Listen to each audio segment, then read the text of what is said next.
Last time!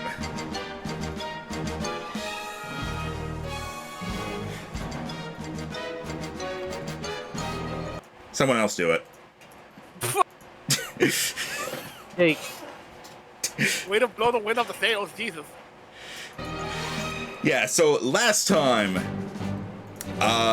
there was a Gigantamax Alcremie at the nearby Max Lab that our heroes set out to take care of, being flown over there by a mysterious figure with a Dragonite. When they arrived, they ventured inside the Alcremie. Seem to have absorbed the lab.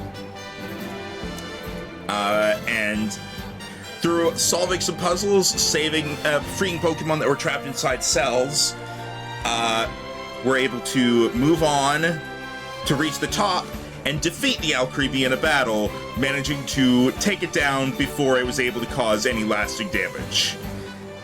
They then got to properly meet the figure that had flown them, who introduced himself as Lance. And said that he had indeed been looking for someone like Cade. And now, after he was looking for Cade and found Cake. Damn it. Damn autocorrect on his search engine. God damn it. Now, I'm stalling because the music can get to the climax. And now, we continue.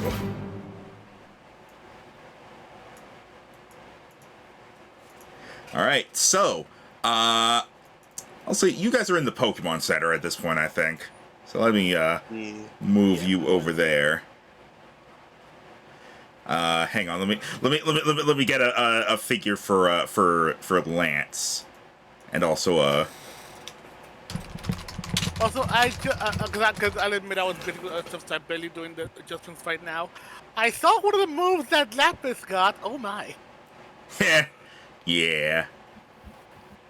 Now, here's the thing that I don't kind of get. Freaking 5-foot radius within 30 feet, so how does that work exactly? It's the same as Fire Blast. Oh, okay, so... You can shoot it You're anywhere launching within 30 an AoE. You shoot it anywhere within 30 feet, and where it lands, it does a 5-foot radius blast. Yep. Okay, It's like how in D&D you can launch Fireball up to 150 feet, but it makes a 20-foot radius. Okay, I get it. Yeah. Pokemon hit level 13. I forgot, is it level 13 specifically where they stop learning moves, or is it every level after 13? They stop learning moves at level 13, and they do not learn any moves on any later levels. Once they hit 13, though, you can take them to a move relearner and pay to get their moveset adjusted to anything that they can learn. Alright. Well, I'm not using that Pokemon anyway, so it's fine. Alright. Let me grab a token for Lance. Let me grab one of my generic tokens. There we go. That's Lance. That is him. You know what? No, let me. Kate gets to sit next to Lance. All right. I mean, to be fair, the color does match like the cape. Well, it's also his hair. True. All right. Also, you're pretty quiet, Jero. Are you like Oh, is that better? Yes. There we go. Thank you. Yeah, the map was a bit away from mouth, sorry. Gotcha. All good. When does this mix? All right. So, you've gotten a chance to rest, and Lance has introduced himself. What do you do or say now? Pretty much, let's face it, making Kate would have never expected this, so Kate would have obviously be looking at Lance like amazed. Well, do any of us know he's the Johto champion? I'm gonna say Kate definitely knows who Lance is. He's a famous dragon user, and yeah, probably knows he's the Johto. I feel like knowing that someone's the Johto champion is like in the real world, knowing that someone is the president of another country. So, to wit, considering everywhere, wherever she goes, everyone knows the champion of Sinnoh. Yeah, stuff like that. So I'll say, Travis and Aiden roll like intelligence, and if you don't get like horribly low, you'll know. If you do get horribly low, then you don't get Johto. I will say this: they can know him or not. Kate will have a bit of a fanboy moment in a bit. Nat 20. Yeah, you obviously. Oh God, Rhino. Aiden, you. Okay, so he removes his head and says, "I am Lance." And Cade does the dramatic gasp. Travis is like, "Oh, I know him." And Aiden just stares at him and blinks. Aiden goes, "Hi." Wow. So is the Johto League just not on right now? What are you doing out here? Well, like I said, I was called over to try and assist with what's going on with Team Stay. I'm not the only one who was called over as well. And hearing that, Kate just possibly like, wait, are you saying that the situation of Resara has grown so drastic that they called in the other champions? Well, not all champions, but some gym leaders, Elite Four members, well-known trainers. A lot of people are being called over to try and assist. Oh dear. Things weren't even that bad with Team Plasma back home. Well, I suppose they're just trying to stop things before they get too bad here. I'll admit I don't quite know why the League is contacting people at this stage when, like, far be it for me to assume, but as you said, Team Stay doesn't seem to be particularly more dangerous than any other team that's been infecting the regions in the past. They've had, well, we've been coming across some weird stuff. They've had a few of the regional experts join their ranks, and they have these weird, like, magically enhanced collars.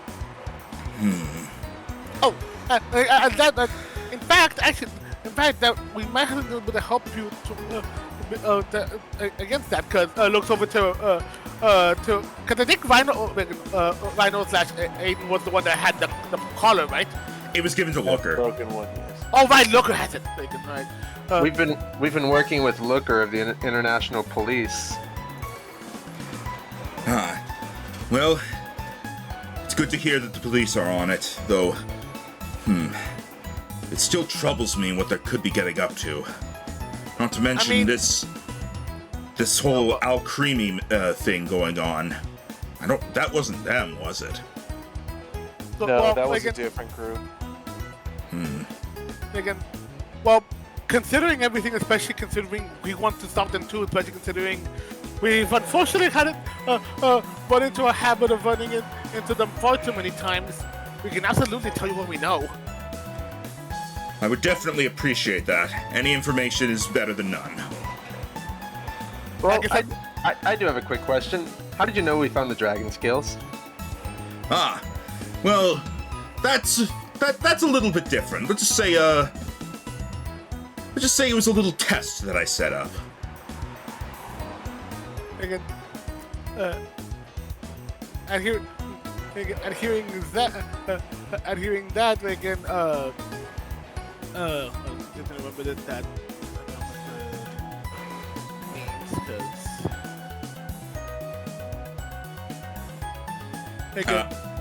Lance looks to Cade and says, "I'm sure you'll understand more once you reach Stillard Town." Oh? I think that looks. Megan quickly looks over the map to see how far we are from there.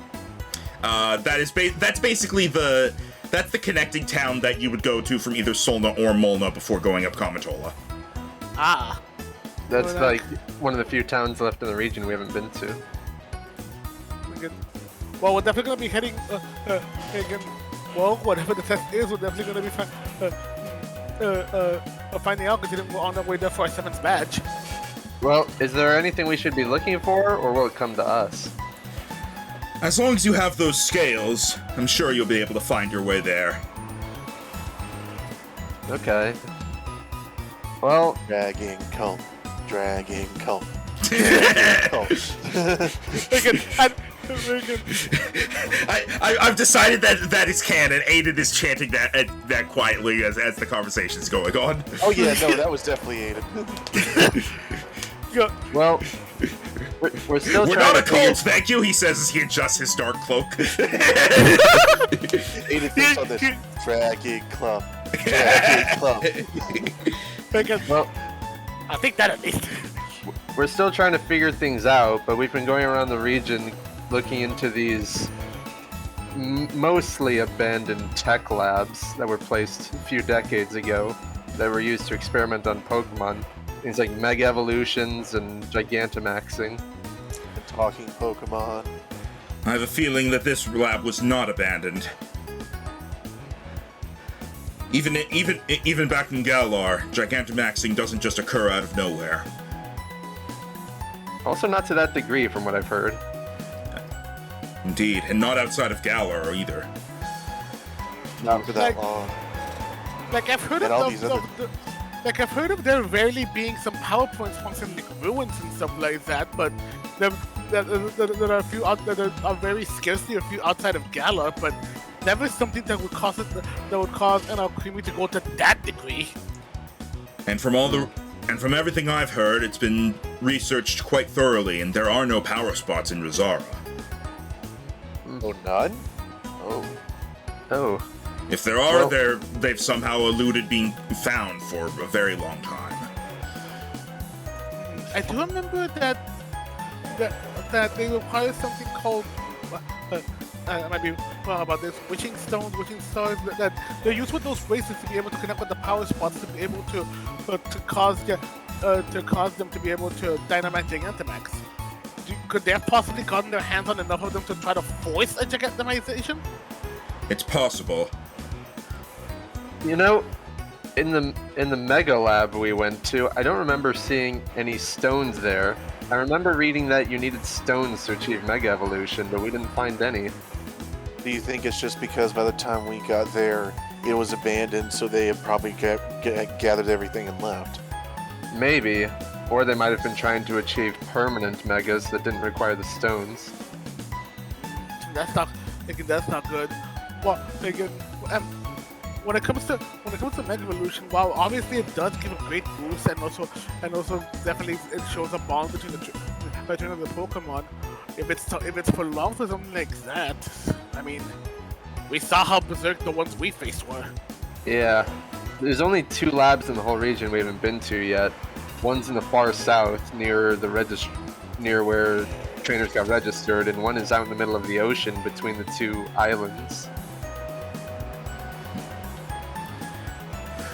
I'll see if we can find anything out involving that one in the ocean.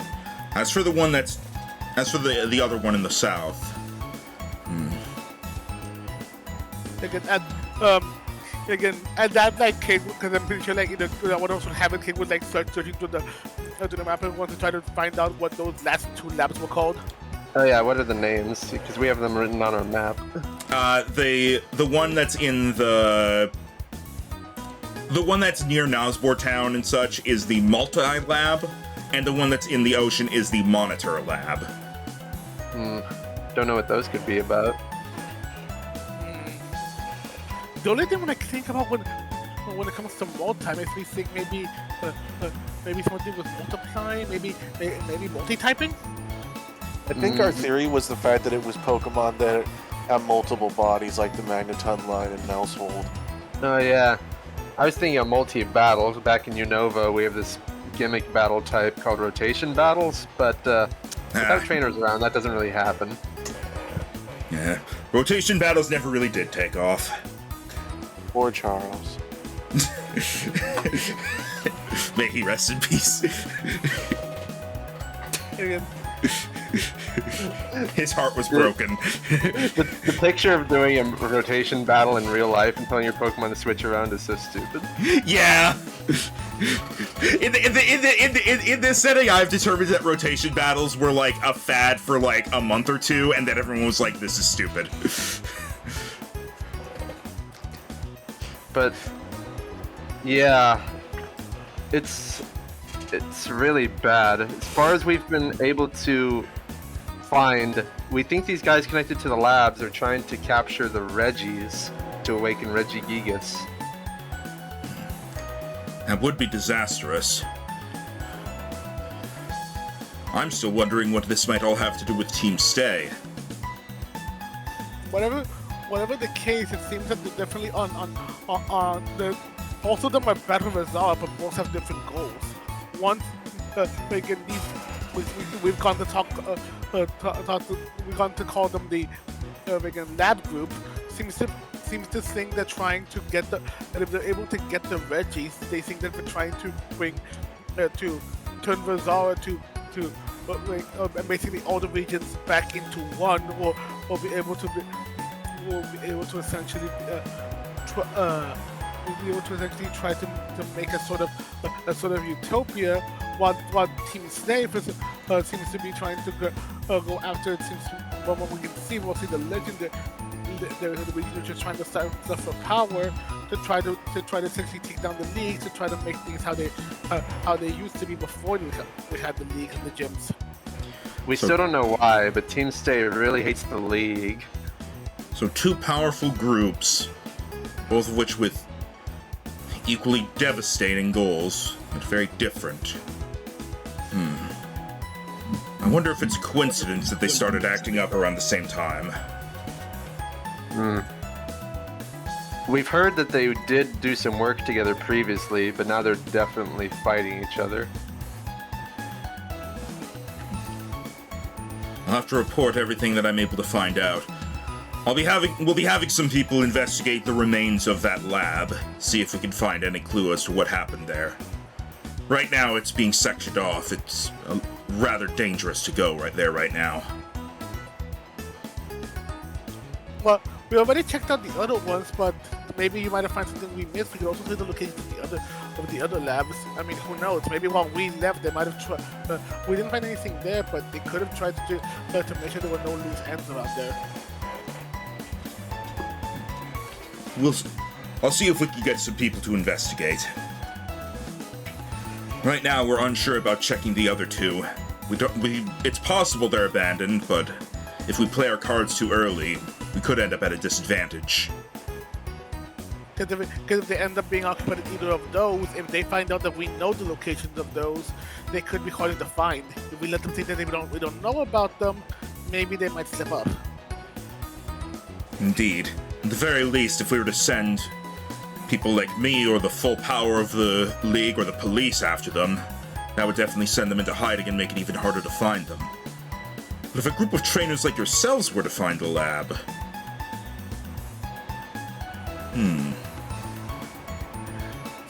Well, I know it wouldn't mind helping, considering the fact that they were unfortunately running into them a lot. We kind of had a target on our back with both of them. But while we would definitely be a good distraction, they're definitely not going to let up. Previously, it was mostly coincidence that we kept running into them, but now they're definitely actively looking for us. On the way here It's to not Molna, like we're not doing the same. On the way here to Molna, we had a group of 5 of them jump us, but we managed to overpower them. I mean, to be fair, they didn't jump you. They hadn't been looking for you. Jumped them. Yeah, it was kind of that you jumped them, really. Well, they were hiding, so... And we all know hiding is illegal.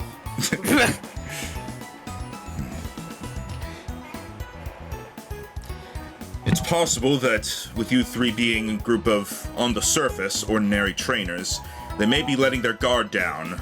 Perhaps if you were to investigate the labs or look into this matter, it won't cause them to change anything, and perhaps you'll be able to stop them. So keep doing what we've been doing. Got it. I was hoping we'd be able to continue. Feels personal at this point. We've already knocked down 3 labs, counting this one. So... I would say I feel bad about sending you off to do jobs that we should be doing, but, well, you've definitely proven you can handle yourself at this point. It's been interesting. Plus good training. We're still after the league championship after all. And it definitely wasn't just us alone. We wouldn't have gone anywhere near this far with our Pokemon by our side. We have friends. A lot of the region's non-gym leader experts have started looking into this. I will say it's very likely that there aren't many trainers out there that know about everything that's going on. They're probably trying to keep this as quiet as possible. Avoid starting a region-wide panic. Which considering that while trying to keep some of the leg under wraps, the league also contacted you guys. I feel they're also trying to do that too. Obviously, we still want to go for the league, but they're trying to keep some of the wraps. I don't know. We also know plus the fact that some of the stuff we've heard about our league. Makes me wonder if while I obviously don't agree with their methods, if the team stays and is actually right when it comes to some of the league because of some of the stuff we've heard. I mean, how does the league work? The trainers aren't the ones who are in charge. It's like a group of people at the top who coordinate everything, right? Indeed. The champion teams or individuals in the case of other regions definitely have a say, but it's not like they're the full ruler of the region. Because if I remember correctly, every region's league has a sort of a chairman responsible, and then besides them, it's the champions and the elite members, right? The champions, the Elite Four. There may be other members who would take part. The gym leaders are often involved. I know that people such as various Pokemon professors may often be involved in the inner workings.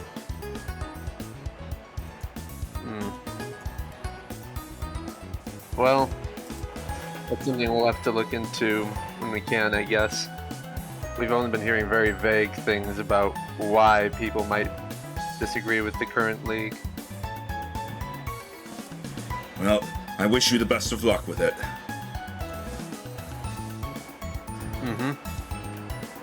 Again.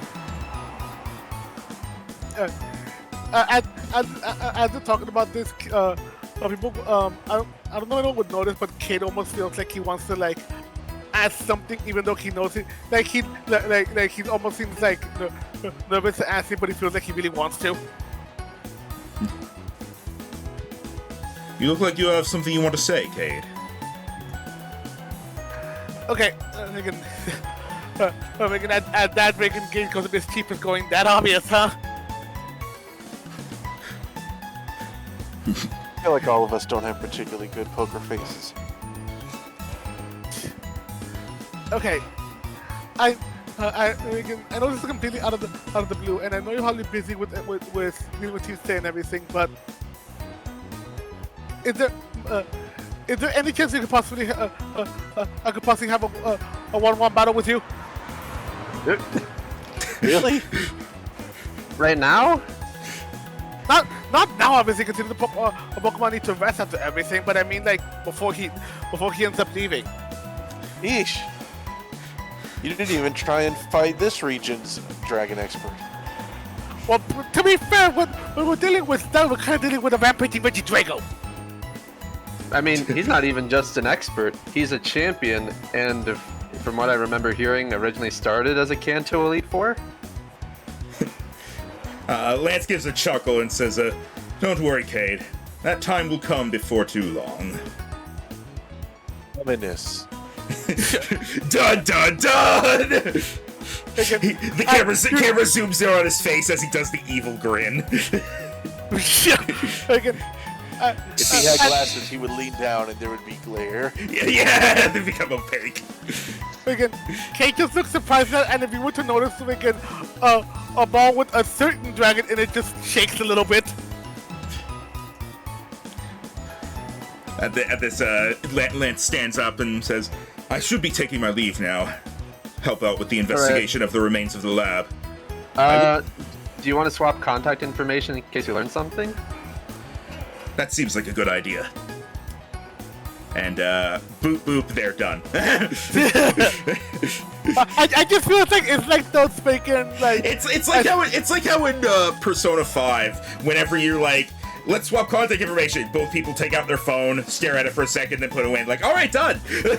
Well, yeah, I mean, do we feel like there are like some phones nowadays that we just connect, like we just put the phones back to back with each other. You share contact info, so not that. Plus, also, you know, they're Rotom phones. They're Rotom phones, so the Rotoms inside just kind of like, oh hey Bill, hey Dave. This is having a celebrity in your contact info now. All right.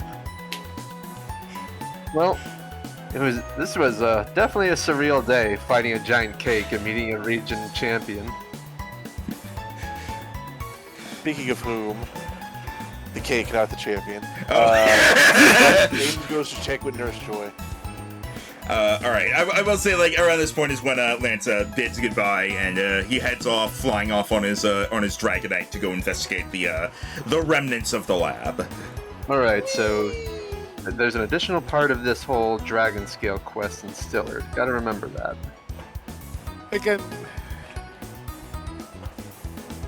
I just imagine as soon as he leaves, like, it was shaking like a little bit, a bit the entire time. Just imagine as soon as Dan leaves, just the Pokemon burst open, and I just feel like freaking Razor get on top of me and just go, Axos! Literally on top of you. Easy, buddy. Only wanted to meet him too, but we're kind of busy. If it turns out Iris is here, I don't think he'll be able to contain himself. Oh, I kind of wonder how Hacksmith to become friends now. Right. They just meet each other and headbutt each other. They just start, like, fighting each other violently, and you're like, Razor, stop! And Iris is like, no, this means they're friends. Alright. I mean, considering she can talk to dragons, yeah, she would know best. Alright, so Aiden, you go to the center to destroy. At this point, yeah, everyone's Pokemon are fully healed, and she says, the Alcremie seems to be doing much better now.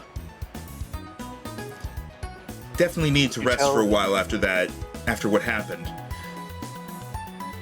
Could you tell if she had a trainer or not? We weren't really sure. As far as I can tell, we're able to tell that at some point she belonged to a Pokeball, but the records indicate that it's been a very long time since they've been recalled, which could mean, which could be a case of abandonment. The trainer perhaps passed away. There are many possibilities, but I do know that we're not able to track down who the Pokeball belonged to. Oh, that's a shame. So she's all alone then. It seems to be the case. I can watch over her until something comes up. I mean, what if I took her? Well, if that's fine with the Alcremie, then I suppose it would be alright. And, Yeah. Give me just a charisma roll. Uh-oh.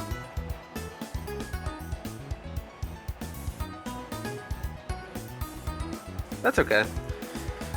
Dewdrop one today reroll. Alright. Way better. That's okayer. Alright. The Alcremie kind of like flops onto the counter, looks up at you, and then scoots over to you and like clings to you. Aww. Yay!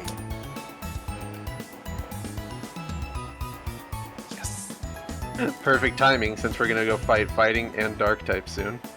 Yep. You now have the Alcremie, which you want to name Velvet, I believe. Yes.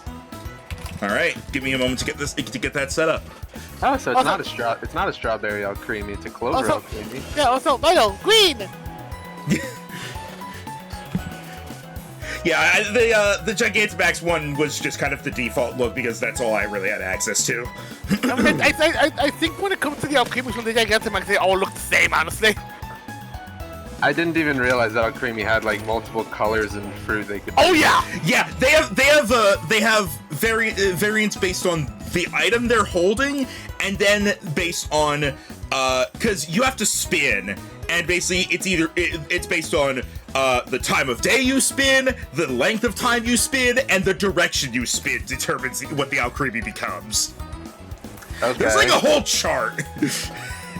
And also, might I say, can I just say, Alcremie's one of the best shinies.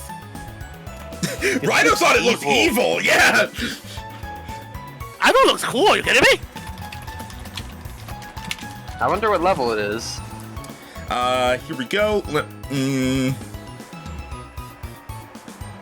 Player journals all can be edited and controlled by boop boop boop. And save changes. This doesn't really apply too well to this game because Max still has to do the stat conversions, but Roll20 finally introduced a feature where GMs can allow players to make their own sheets. Yeah. Oh, damn. She's level 13. Oh, that's higher level than most of my team. Same. Do you want to put something away to put Velvet in your party? Yeah. Let's put Melody away. All right. Just imagine you're like, nah, no, and it's like, Velvet, come here. Chucks into computer. All right. All right. So, we can either head to Stillard, or Travis motions to a sword hilt poking out of his backpack. Aiden is clearly doing the has new Pokemon is now carrying it around thing. Yeah. You're all sticky. It's okay. So I will say, like the way I imagine it is like the Alcremie can like control how sticky its frosting is, and holy God, I can. Saying that is Use your very words weird. carefully. Yeah. Tread lightly. Basically, it's like carrying a beanbag pillow, but without the feeling of there being beans inside, if that makes sense. It's soft and kind of saggy. I like she's nice and cool. Yeah, it's Cool Whip. Cool whip. All right. So, what do you guys want to You do? say she controls her moisture level. Is that what you were going for? Yeah. Pretty much. Yeah. I'm trying. Like, there's another Pokemon that does this. I think it's actually Vaporeon, and it's like it controls like how wet it is. You know what? No, I got a better one. Ponyta controls how hot its fire is.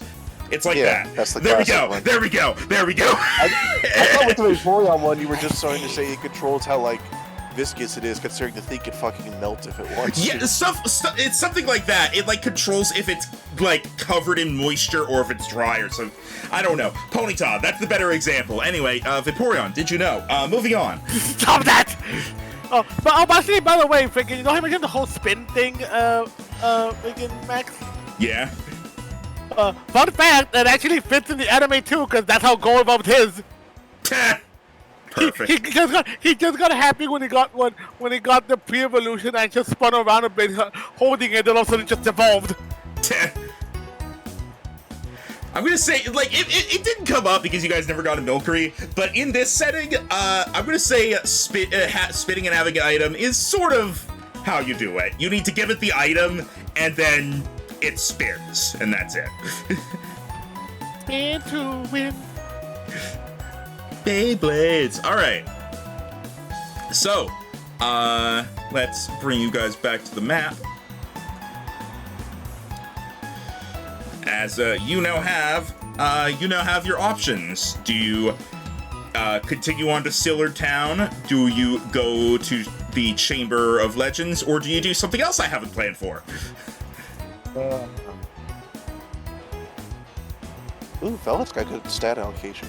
My gut, freaking, my heart said still in town because curiosity, but my gut says Chamber of, my gut says Chamber of Legends.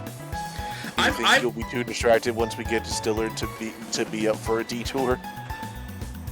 I will say I'm prepared for either one, whether you do the route or the chamber. I'm prepared for either. But you said Back to the Safari Zone. Yeah, I did at first say that I was able to get the route prepared in time, basically. I was able to get it prepared in time, so you can do the route if you want to. I'm trying to think. We just had a big fight, so will we really go for one next? Okay. I'm up for the chamber. I'm not against the chamber. I mean, it would be good training. All right. All right, chamber then. I guess so. You guys Chamber! make sure you're ready. For All what? of this, because we're going to be fighting the swords of justice. I know, but as the one who brought them, I was expecting you to give like a hint. Well, Travis has said already, but I'll say again. I know at the very least they're said to all be fighting types. I don't know if we'll fight all 4 of them or just the core 3. Did you mention there was possibly the 4th one? Yeah, lesser known, more recent, Keldeo. Let's see. Depending on the typing, because knowing... Would Travis know all their typings or just that they're all fighting? Roll religion. From what I remember, didn't he roll a nat 20 for that? So I feel like he would know the typings. Did he? I don't remember. I remember it was high. I don't have religion, so intelligence it is. Nope. Because like the fact that he told us everything about them makes me feel like he's in that 20. That was like I thought that was just him nailing what it was. Yeah, I think that was for like nailing what the item was for. That wasn't really for nailing like what the Pokemon themselves were. So that was like, you know that was that like 5 weeks ago. So you know they're all fighting type. You don't know anything. You know they're all fighting type, and you know there's 3 or 4. That's all you know. yeah, I only know that they're all fighting type across the board, similar to like the Kanto birds are all flying type, obviously. So considering that, if they're all fighting, that would. So a fairy or flying type would be good, or a psychic type. Yeah, fairy flying fighting would be best, depending on what the other typings are. I have 2 flying and a fairy on me, so I'm good. All right. So yeah, if you want to do any adjustments for this, And Aiden has 2 fairies and a psychic. And a ghost. Ooh, motherfucker. And Cade currently has you also have a flying bug, and a fairy. which A resists flying and a fighting. fairy. Yeah, I'm pretty much set. Yeah, actually, your entire team is good for dealing with it. Martin, if only because it'd be a fair 1v1 of fighting. Yeah. And also, 2 of them are secretly weak to fighting. All right. So, Aiden's Take an good. attack. So if I'm bringing this team, I actually do adjust what they're holding though, because I have some doubles. All right. Cade and Travis, do you want to adjust your team at all? Nope, this is what I'm using. They're rating. Okay. And what's up, Rhino? Hold on. I'm just adjusting stuff. I was just thinking about the fact that we might need to do a department store trip soon. You can stop by and do that. I guess we'll see. Well, all my Pokemon have good held items right now. Actually, what is Paul holding? I need to look. I need to get caught back up with the timeline. Gee, I have not been doing that. Uh-oh. Well, no, it's not that far behind, actually. Max, Yeah. for this latest move against Soccer, is that it have to use all the other moves at least 3 other times? Let me just double check it real quick. No. Basically, you have to use 3 PP. Period. Because I was about to say, like, that's gonna be worse damage, because Jesus Christ, that's No, it's basically you need to have used another move 3 times. Yeah. But it doesn't need to be the same move, and it doesn't need to be 3 different moves. Getting the held item that boosts flying type moves might be good for me actually. Yeah, that might be overkill.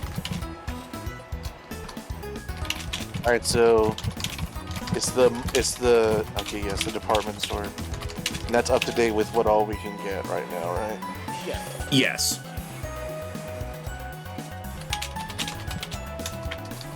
I have about $20,000 on me. We haven't been making a lot of money recently.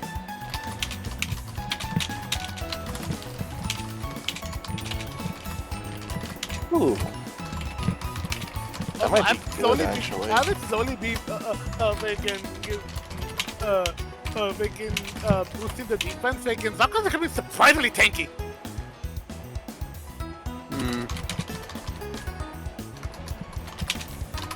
Let me look at the department store selection, see if I want anything.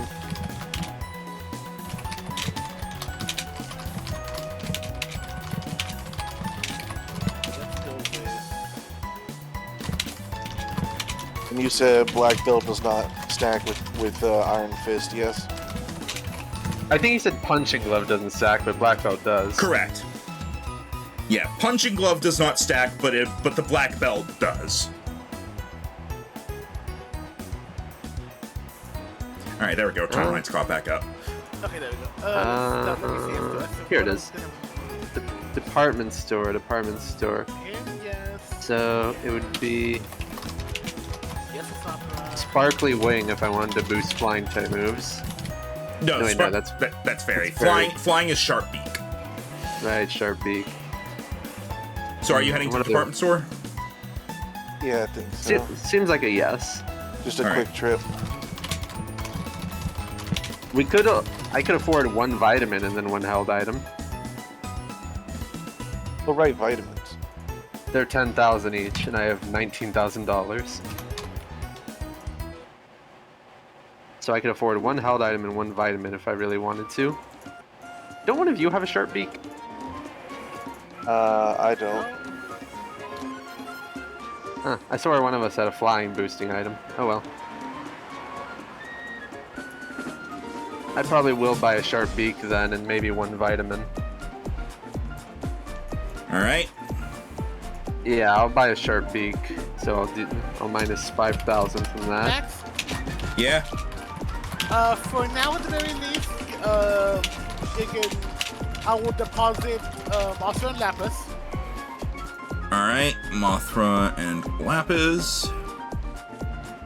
Okay. Give me Storm. Storm. There he is. Storm. All right. And Please get closer to the mic again, please.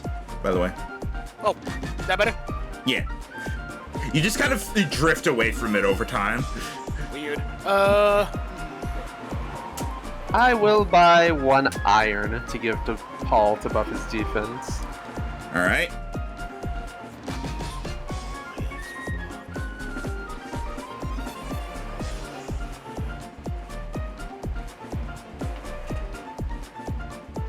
Oh no, that's not good. Take Womp.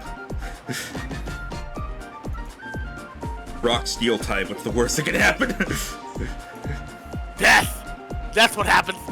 Alright, so I'm done shopping because I'm now broke. All right. Nope, that is asking a death wish. Don't forget we have a dark type gym coming up later. I know. I'll switch back around afterwards. But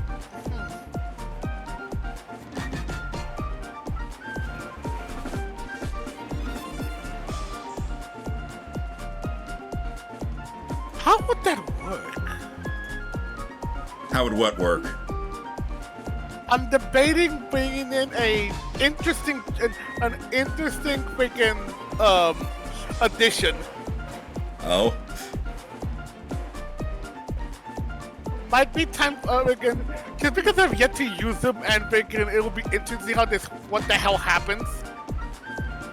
I want to bring in a certain trickster. You want to bring in Loki? I'm debating. Ooh. Because I'm wondering what would happen. Ooh. I like this idea. I mean, he starts out as normal, so if he doesn't get a good initiative. Also, think about how ironic it would have been if you brought Loki into the Mew and Mewtwo fight. I didn't have him by then, I think. Jero has so many Pokemon that are weak to fighting type. Well, because here's the thing. You forget he has Imposter. So when he's on up to battle, he immediately uses Transform. Oh yeah, Jero, while we're here, did you want to buy the evolution item for Ursa Ring? Oh yeah, that's right. To make it an Ursa Luna. Yeah. Hey Max, How much are they again? It's a Moonstone. So that the evolution items are 3,000 each. Right. And what's up, Rhino? how much is the move relearner? It is. Let me double check. Better question. I haven't run into them yet. They're in any Pokemon Center. Oh, okay, never mind. I'm doing the fusion game does, where they're just in every Pokemon Center. It is $1,000 per move Okay. That's pretty reasonable. Also, you said it was 3,000?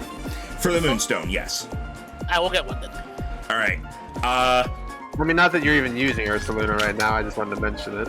No, yeah, but that's what happened already. Yeah, and I can start getting it. I can start like getting it set up.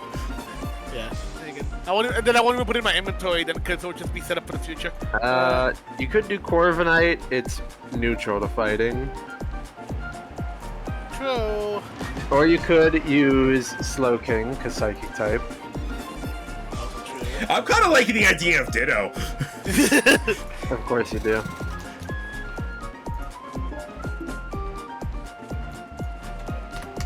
Look, I like randomness. Not randomness. I like chaos. There we go. You know what? Let's just say that freaking while thinking about some freaking K, which was looking to see who to bring in. Then he just literally just saw a pink blob hugging the video call freaking. Wait, Loki, you want to join in? Ditto. Alright, yeah, I'd like to go ahead and do a move relearner. All right. Kind of surprised Rhino's not using Clarabelle for this. Not what? Not using Clarabelle, but I guess she is kind of underleveled. Yeah, Clarabelle's not good offensively. You didn't need to add offensively there. But yeah, I want to use the move relearner on Alcremie. I want to have them learn Decorate. Decorate. All right. And you want that in here. Let me pull the thing up so I can tell you what Decorate does in this setting before you do that. Did you want to teach Alcremie Draining Kiss or the TM? It already has that. No. She's got a pretty solid moveset, except I know Max is going to hate this. I'm probably going to get rid of Metronome. All right. Decorate. Don't forget. Decorate is choose an ally within 20 feet. That ally deals an extra 2 damage with special attacks, and they take 2 less damage with special attacks. Oh, really? That's interesting. It's basically using Calm Mind on an ally. That's interesting then, since in the base system it just raises attack and special attack. You could teach it Sweet Kiss if you want that guaranteed confusion like I had. Ooh, that's pretty good. Don't forget, we can also buy TRs here of anything we want. We just have to look at the move list.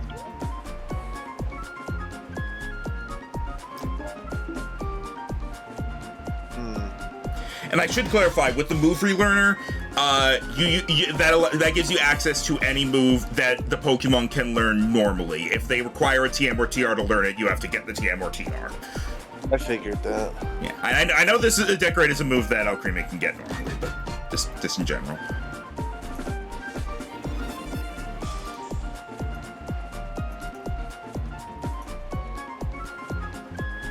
What would Misty Terrain do? Nothing. It does not exist in this system. Fair enough. You know, and again, at the stage of discrimination and even despite Megan, he still wants to go out. Megan, Kate goes, alright, Alright, I can see you really up for this. You can, very good. And plus, to be fair, I do need to, very good. I do need to help you all get some more training out more. So, Loki, you can join in. What would aromatherapy do, Max? Aromatherapy.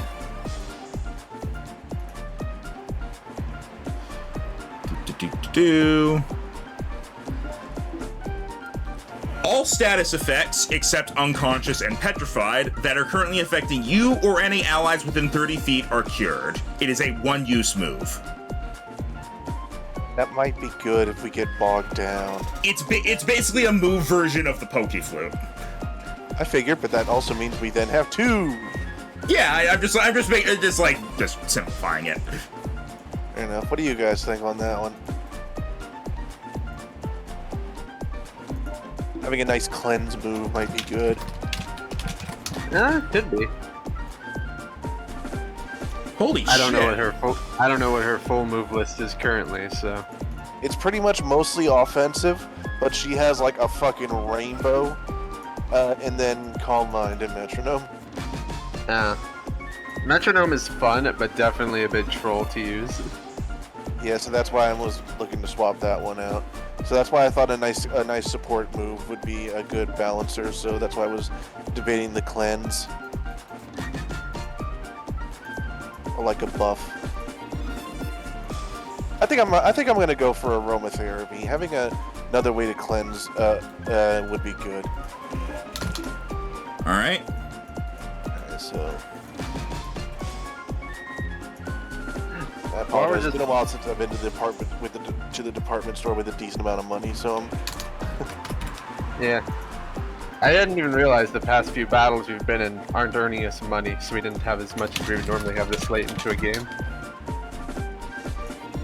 Alright, so that, and then I'm also going to pick up I think I'm going to go ahead and pick up a wide lens.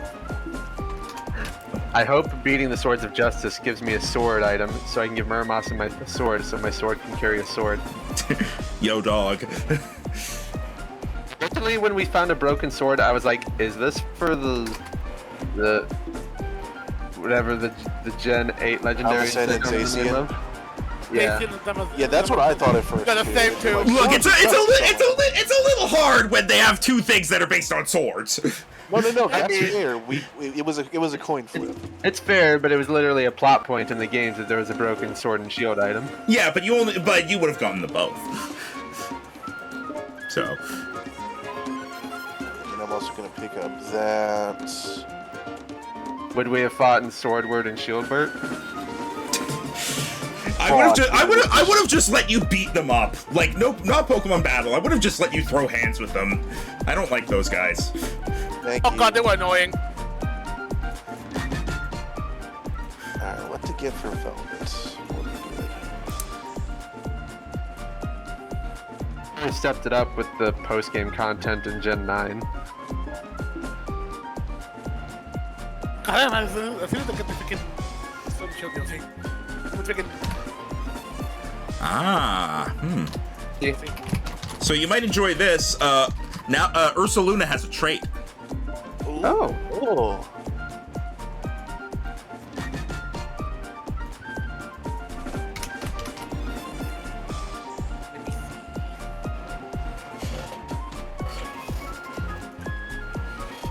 Oh! It got. What's What? it got? What's it say? Trait, bulletproof. You take Oh. half damage from ranged physical moves. Ooh. Ooh, that's very That's good. not bad. I like that. Off screen, Max also gave our pseudos traits. Salamence has an incredibly good one. Any physical type move can count as flying. And Tyranitar got Earth Eater. It essentially chooses to not be hit by ground type attacks and instead recovers health. It's like Sap that's Zipper really for good. ground. So now if I don't want to use a type advantage, I can just get stabbed with any move I have. Also, I'm quickly giving the Ursaluna the evolution move. Especially good when we're about to fight a bunch of Pokemon that are weak to flying, one of them especially so.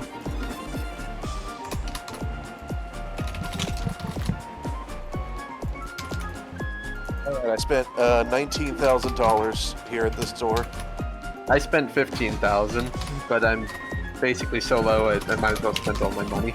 Unless I want to buy Pokeballs, but I feel like we're at the point where we don't need to catch anything. We'll see. It can still happen. Your stuff is still gonna show up. Actually, I guess that did brings up the question, Max. Do I choose what ball? I was about to say, ball did you Velvet is in? did you mark off a ball for your new creamy? Let me see what ones I got. You can choose the ball it gets. Okay, I'll do that in the meantime.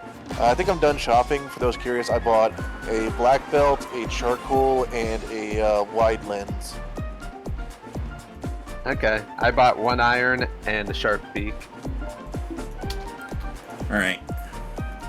And what the hell is going on with fucking no, Twitter. No, not Twitter. Freaking Battle Royale games. Ah. No, Max, it's called X now. It's not actually called X. X is just the logo now. Reason why I'm saying this, Also, sorry. I just gotta point out that on Twitter, someone just posted a poll. What was the biggest mistake of the Nintendo 64? Alienating third parties, or Grunty doesn't rhyme in Banjo-Tooie? I mean, obviously. Yeah.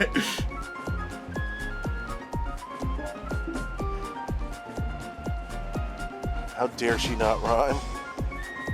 They literally had like an in-universe reason for it, and that the sisters were like, "Stop doing it." And she was like, "Okay."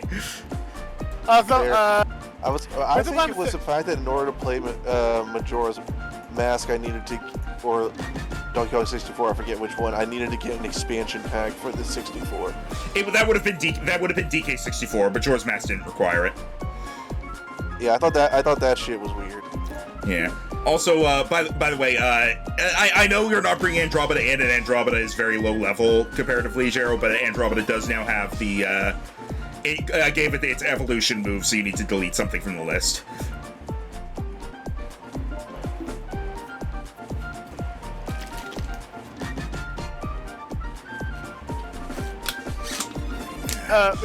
the reason why I was saying all this is because, well, apparently PUBG is having a collaboration with Street Fighter of all things. And again, We gotta keep up with Fortnite's absurdity. Oh, again, speaking of, Oh no. Fortnite just did a collab that's starting today with Futurama. Ooh. Yeah. What do you mean, eh? I couldn't get into Futurama. Sadness. Hey, I gave it an honest try, and it just, eh. That's fair. That's fair, man. That's fair. In case you're interested, Rhino, it's the trio that's the freaking freaking costumes, freaking Firebender Leela. Sorry, one more time? Firebender and Leela. They're the costumes. Okay, I thought you said Firebender Leela. And I was Okay, that just sounds awesome. Honestly, with her temper, she would be a Firebender. In some dumb news, because of the success of the Barbie movie, Mattel has started work on 14 new movies, including things like Magic... What, 14? 14? Yes, including things like Uno and Magic 8 Ball. Wait, what? Okay, I want to see those just to see what the fuck they do with them. Movie from 10 years ago that was fucking stupid. Hold on, I'm looking up the list. If the Magic 8 Ball movie is not a horror movie where whenever you use the Magic 8 Ball it tells you how you're going to die, I'm not watching it. Well, we might hear an excited yeah in the distance. Are they doing another? No, different thing. Same thing, different universe. Because they might be doing a Master of the Universe, aka He-Man movie. That I'm fine with, I think. Here's some other ones. Barney, Polly Pocket, Hot Wheels, Rock'em Sock'em Robots. All of them I'm interested in, kind of. Christmas already Balloon? had a series. I don't know what Christmas Balloon is. Yeah? Thomas and Friends, American Girl, Viewmaster, Matchbox, Let me know when you've got Wishbone. a Creamy's boo, by the way, Max. and Major Matt Mason. I don't know what half these are. Sorry, what did you want me to do, Rhino? Aromatherapy. Right. And you wanted to get rid of Metronome because you're a punk-ass bitch? Yes. Well, as long as you admit You've it. seen me use it. I know, but it's fun! We're in late game. Fun is not optimal. By the way, do you want to know what the accessories they have with Wisdom, freaking Rhino? With the Fortnite characters? Oh yeah, sure. His bender's a beer bottle. No, he actually has the. I don't know if you remember the episodes where it showed little him. He has a back a little tiny baby vendor. Oh yeah. Wait, is it his son or is it the 60% clones? I think it might be the son because it's a little cube shaped. So I think it might be the son. Yep, that's his son. All right. Yeah. Also, El Creamy is now set to go. Thank you. All right, I'm all set. Oh, and Fly, glory to the Hypnotoad. Oh dear. This all means nothing to me. Hey, Pokemon! Alright, let's go back to the game. All right, so, everyone done all your department store stuff? Yes. Correct. Yeah, I think so, yeah. Let me roll my daily berry because I can start doing that again. Ah, the berries! Oh. Actually, hold on. I get a cherry berry. Cherry berries! Berry, berry, berry. Cherry Springer. Where Alright. is the store? Berries. The department store. The department store it's under Found it. Yeah, it's under handouts. It's relatively close to the bottom. Sir, what flavor did you want today? Cherry. Every time I do the Crocker voice, I have to have my hands up and wiggling my fingers like the why you do this pose, like that meme. I completely forgot he had that pose. You unlocked that memory.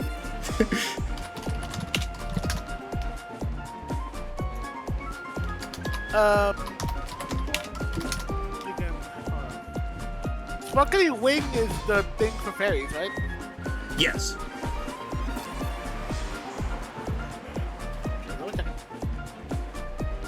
It should say in the thing, I think. It does not, but there's one for every type, so literally just tell me which type you want and you get the item for it. Okay, then yeah, basically one for a fairy type. All right, so that's a Sparkly Wing, 5K. Yep. I'm still holding on to this one revive I got way back near the start of the game. I've been holding that tight. And I think that's the rest of my I still got this lemonade from the first lab. It's not good anymore. I mean, if it's canned. It doesn't work that way, Rhino. It's been chilled. Would you drink hot lemonade? Hell no. No. Let's put it on ice. That defeats the entire purpose of lemonade. Also, I don't like lemonade. What about lime? You're weird. I've never had lime. I've never I had have a any. I've couple never had streams. anything lime flavored. Remind me after this to recommend you Jello streams of his 100 lemonade flavor tasting charity events. Not even green Skittles? No.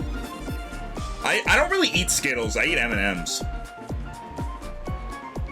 Fair. Also, like M&Ms and Smarties, because over here Smarties are basically M&M 2.0. So instead of being those chalky things. Yeah, I was about to say, aren't Yeah. the chalky things in Canada called rockets? Yeah, we call them rockets. Yeah. You call them Smarties, and over here what we call Smarties are basically more M&Ms. Yeah, we're the odd You ones call out. Smarties That, the second bag of M&Ms I bought. we're the odd ones out, and that our Smarties are basically flavored chalk. Yeah, they're bad. And then there's freaking how annoyed freaking British people get with the whole freaking biscuit debacle. Dude, that is a whole chain of things. Like, it's like I hold something up to them. I hold up a cookie to them. What is this? That's a biscuit. No, this is a biscuit. No, that's a scone. No, this is a scone. Holy shit! Wait, I have had lime. lime is one of the flavors in Five Alive, along with orange, lemon, grapefruit, and tangerine. And I love that shit, so apparently I guess I was just having bad lemonade. I mean, have you ever Lemonade had... comes in a variety of flavors, and you have to figure out early whether you're a sweet or a sour lemonade person. Have you ever had Sprite or 7-Up? Because those are also lime flavored. I think I had one of them at some point in the past and didn't like it. But Sounds that's like a lime soda. Five Alive is a lime juice. It not even lime. It's a fruit juice. Yeah. That's supposed to being a soda. I wonder then if you'd like some of the combinations like black cherry lemonade or limeade. Or when I didn't know they did rose lemonade. Anyway. Yeah, I'm still waiting for things to proceed. We all said we were done, and then we got on a tangent again. Yeah, are you doing any other shopping, Jero? Because you got the sparkly wing. I'm good now. All right. Okay. All right, so you head to the Chamber of Legends. I think this is the right music. Da, da, da, da, da, da, da, da. One day we'll be shocked when we come back here and one of the dots is missing without us. And that day is today. No. All right. No, I think it's gonna be funny that day when the dots come alive and we just fight a shit ton of unknown. But I guess we already had that with the dogs. Admittedly, I'm a little nervous, even though this isn't the real Swords of Justice. I used to be one of the kinds of people they would hunt down, so I'm a little nervous. Yeah, but now you're on the side of justice. Yeah, true. Travis in his head. Am I though? All right, Travis will approach the podium. Nothing has changed about it since our last visit. Correct. He will place the rusty sword hilt on the podium. All right.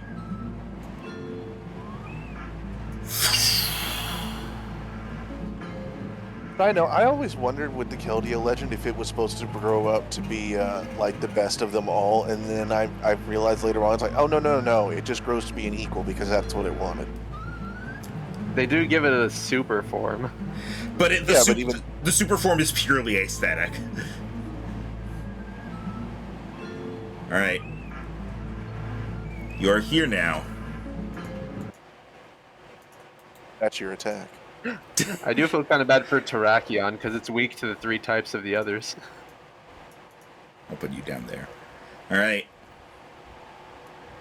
As you're in here, in the illusory realm that is the Chamber of Legends, you hear clop, clop, clop, clop. As some hoof steps are coming your way through the darkness.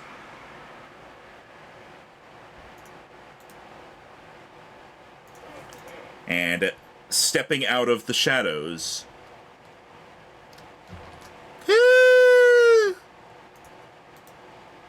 Oh, he looks cute.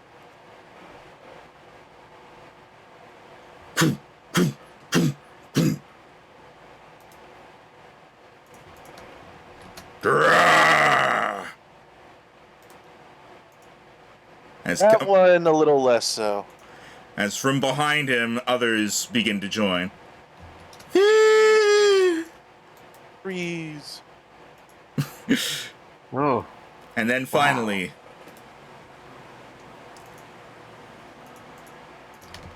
Hobal! Ooh, that one's tall. Ooh.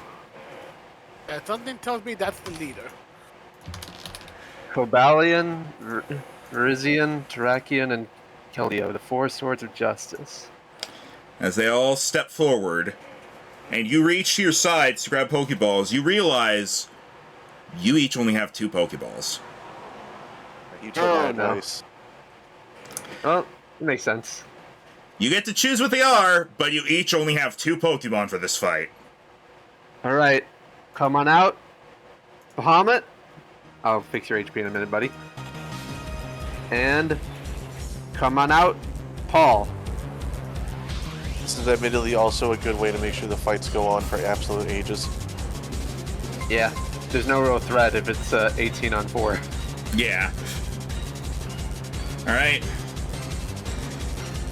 Send out your Pokemon. Okay, Bahamut, your health is how much? That much, right?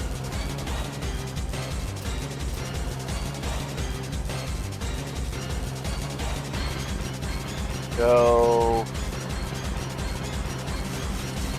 Velvet. And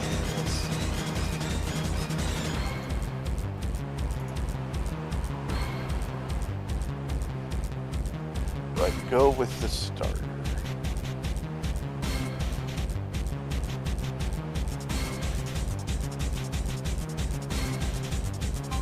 No, Fairy seems to look at most of the other. Yeah, but remember, one of those is a steel type. Double-edged sword, because it's like, one of them is also a grass. In character, you don't know that. That's fair. True. I would say Virizion is probably the easiest to tell what it is just at a glance. It is color-coded for your convenience. Okay. Your speed is that much, and your speed is that much.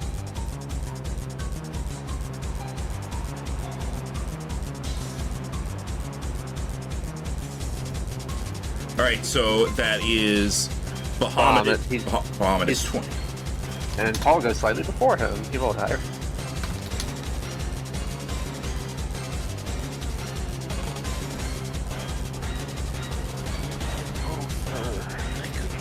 I know.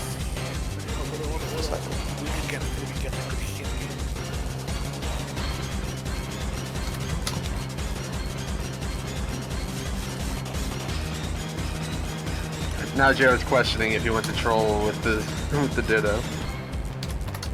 Yeah, cause this kind of ruined my plan a bit.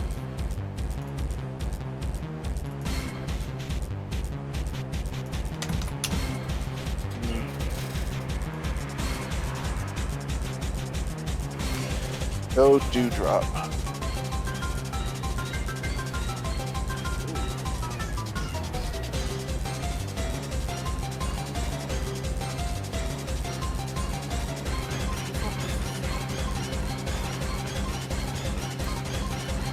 All right.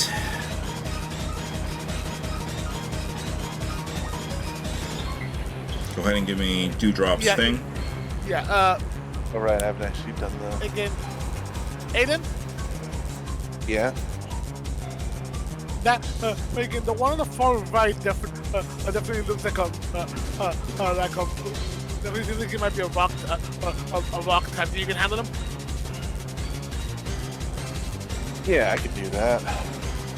In that case, Think you can handle the green one. I have the perfect one for that one, actually. Again, first off, again, come on out, Apollo! And fucking let's go for it.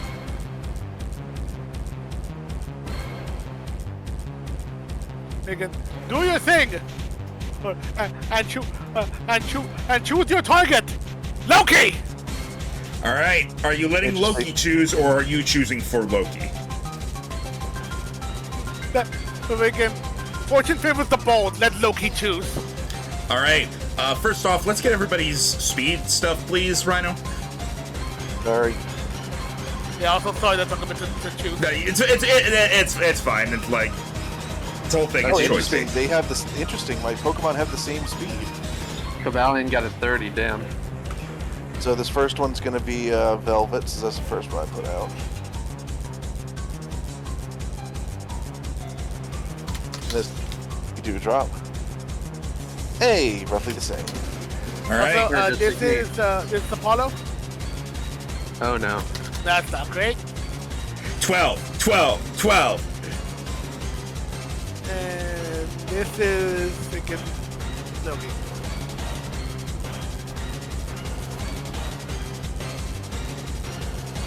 No.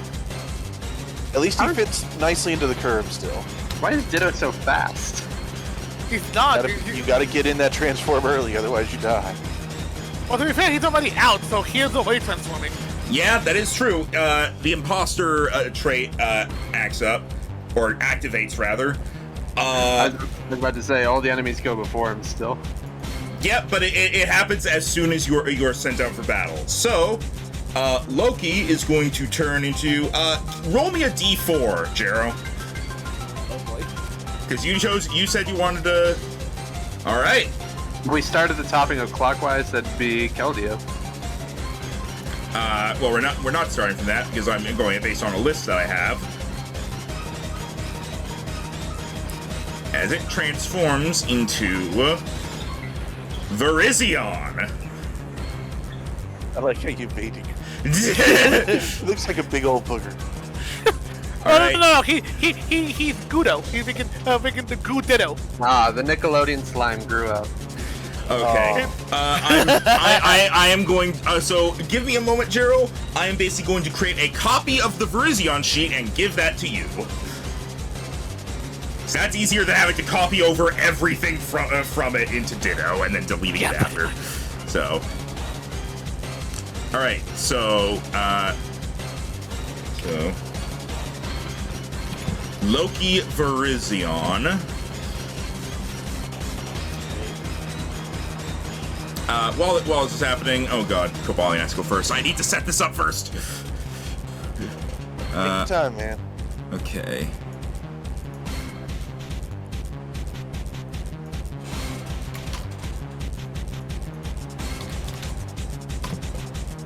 Remind me what Paul's Pokemon name is?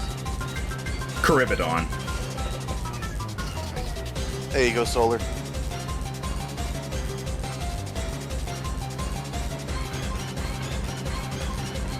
Oh, okay, this is gonna.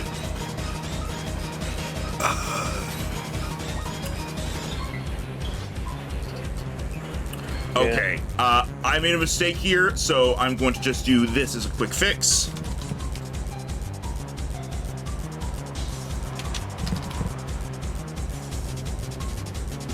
I remember that one.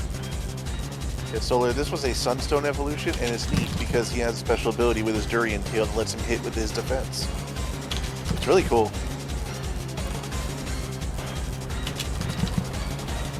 Alright, so as a reminder, aside from having access to Virizion's moves, you do have access to Transform if you ever want to, like, change the Transform up. Oh. Though, of course, Does he have access to, like, pressure and all that? Well, you do have access to the trait, but it's not pressure. So, you are... Stab a bitch.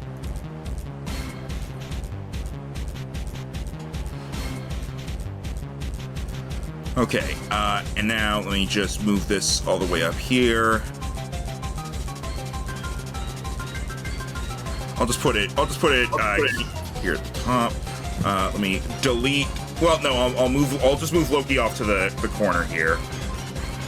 Predicting that even if we do go till 6 o'clock, this is the rest of the session. Well, yeah, it's a big fight. All right. Unless they do monster hits. And I will mark this with a blue. I don't know. I'll give it orange, I guess. The orange one is yours, and it has a wrong thing there. Hang on. Honestly, I would have settled just for a big Ditto.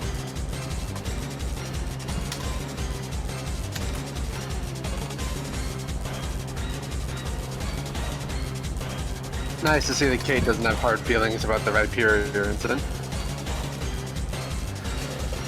All right. Now we begin. All right. As Cobalion is going to come charging forward, and it is going to go for. It's going to go for Loki because he's right in front of you. So, or him. So. Because how dare you? Yeah, I thought that was bold to throw it right in the closest. As he's going to come charging in, he's going to The horn on his head is going to glow as he's going to come in for a swipe at Loki with a sacred sword. Here we go. All right, make sure to open up the Loki Verizion sheet, Jero. It's just at the very top of the character sheets right now. It's it's on in your thing. There you go. Max had singular horn, so I had to double check. Cobalion does have 2 horns. Oh, I only see the one on the thing. One of the horns. It's because of how you can see a tiny bit of the other horn. It's shaded. Also, because of the transformation, this means you get to see what trait that Verizion has. That is true. And what did you what was the roll? I haven't done the roll just yet. Also, Friend Guard is active from Cobalion. Okay, so they'll take less damage. That's fine.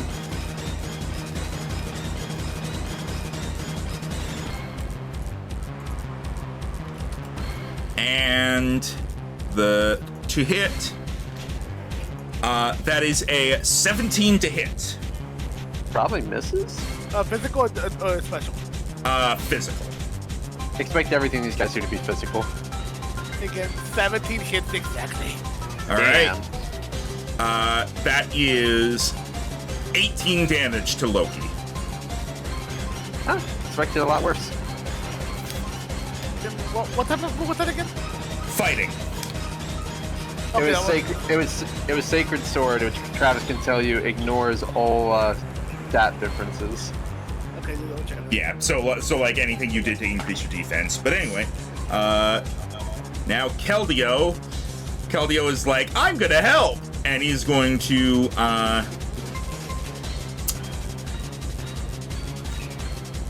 question. Yeah. Does Apollo's is that going to affect until his turn, or is that going to affect that immediately because he's out? It goes to effect immediately. You're referring to the sunny day? The sunny day, yes. All right. It is sunny. Oh, that's very good for me. I'm gonna say this, Megan. This can help. I can think, Megan. So if you're gonna plan to battle, do you still have any day? Megan, main dance. Not on Dewdrop. Okay. Then. Paul knows sunny days, so he can make it sunny later. Okay, good. Keldeo is going to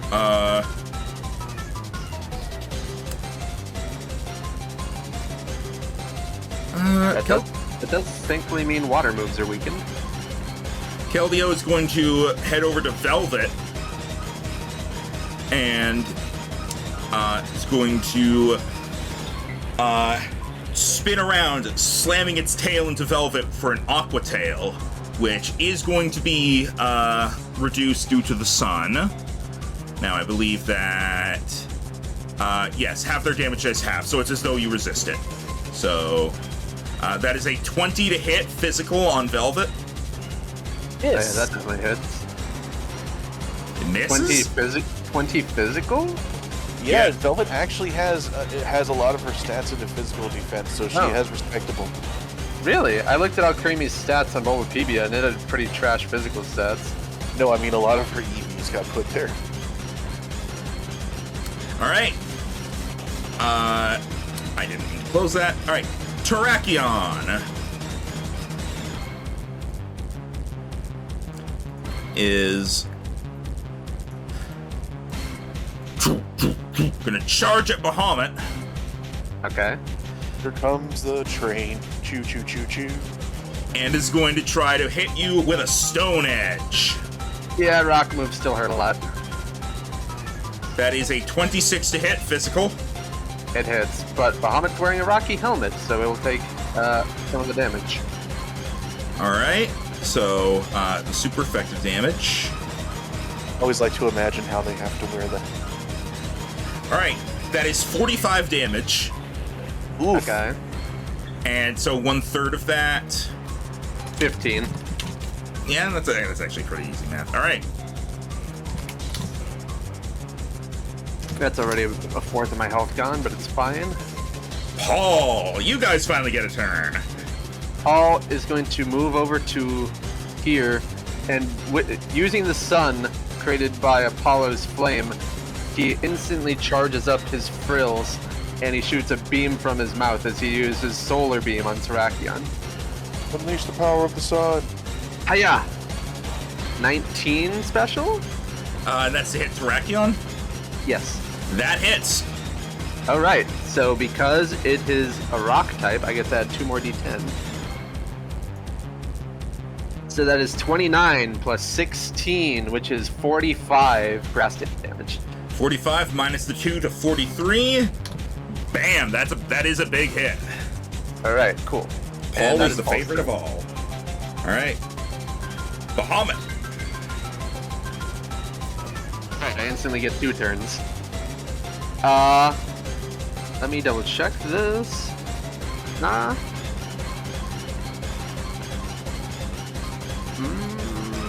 Heck yeah, Yeah. go Paul. Okay. Bahamut on this current turn is going to use Fly, ascending into the air out of Terrakion's reach. And the next turn, he will try to land. You get to decide where you land, like, next turn, so... Okay, so then he will try to land here, because that is within 10 feet, and hopefully can get... No, you don't have to decide now. You can decide next turn is what I mean. Oh, okay. So in case they like move around. Okay, for now Bahamut wants to fly away from the Terrakion, and so he goes into the air using Fly, and he'll descend next turn. All right. A legendary action is going to happen. As Cobalion is going... Actually, no. Keldeo can't, actually. Terrakion is going to use a legendary action to...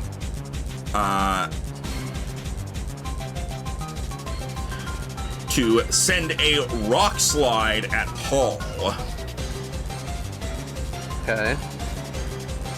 And that is a 34 to hit. Hits. If it matters, I didn't say he was flying, so he was on the ground. Yeah, it's also a cone, so... Alright, Well, I just mean in case rock... No, wait, that's rock throw that knocks you out of the air. no, Smackdown is the one that knocks him out of the air. Really? I remember rock throw sent Corviknight prone. It doesn't send it prone, it hits him in the air. Smackdown is the one, it's basically rock throw with that added thing. Ah, okay. But for this, so that's rock slide. So... Oh, it was rock tomb I got confused with. That knocks him Yeah, prone. yeah, that's what it was. Alright. Paul is weak to rock, correct? Grass doesn't give him resistance? He is weak to rock, that is correct. Alright. Then... that is a total of 38 damage to Paul. Alright. And now it is the Virizion's turn. The real Virizion. Will the real Virizion please stand up? I was about to say that, you son of a bitch! As Virizion is going to...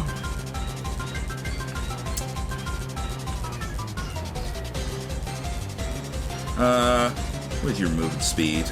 And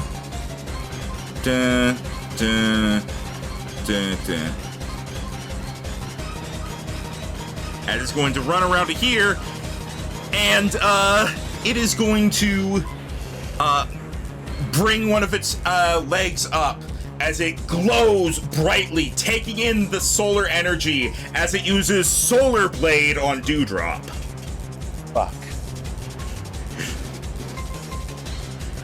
23 to hit physical. Yeah. All right. I'm afraid of that.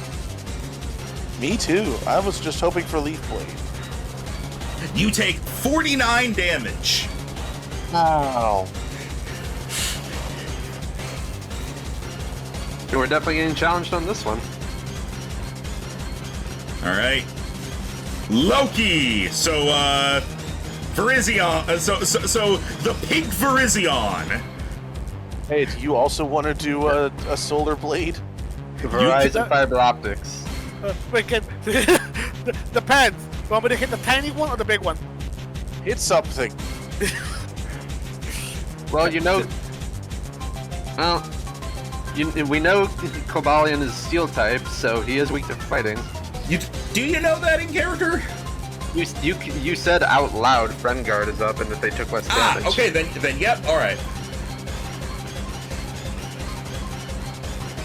That is true. Like, and I couldn't hit him with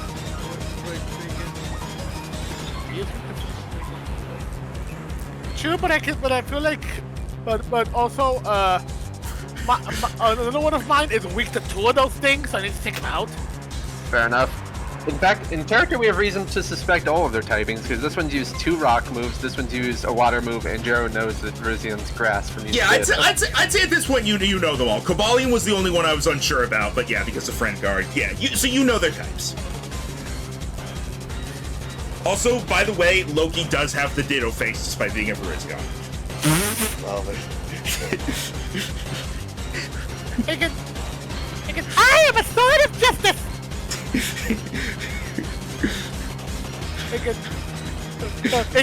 Ignite the flame. Don't die! No, hang on. Loki and Virizion facing each other down. Well, he looks at me, There it is. and I look at him. All right. So what do you? I'm running a bit longer, but I get it. All right. So what you doing? Oh my God! Let it play.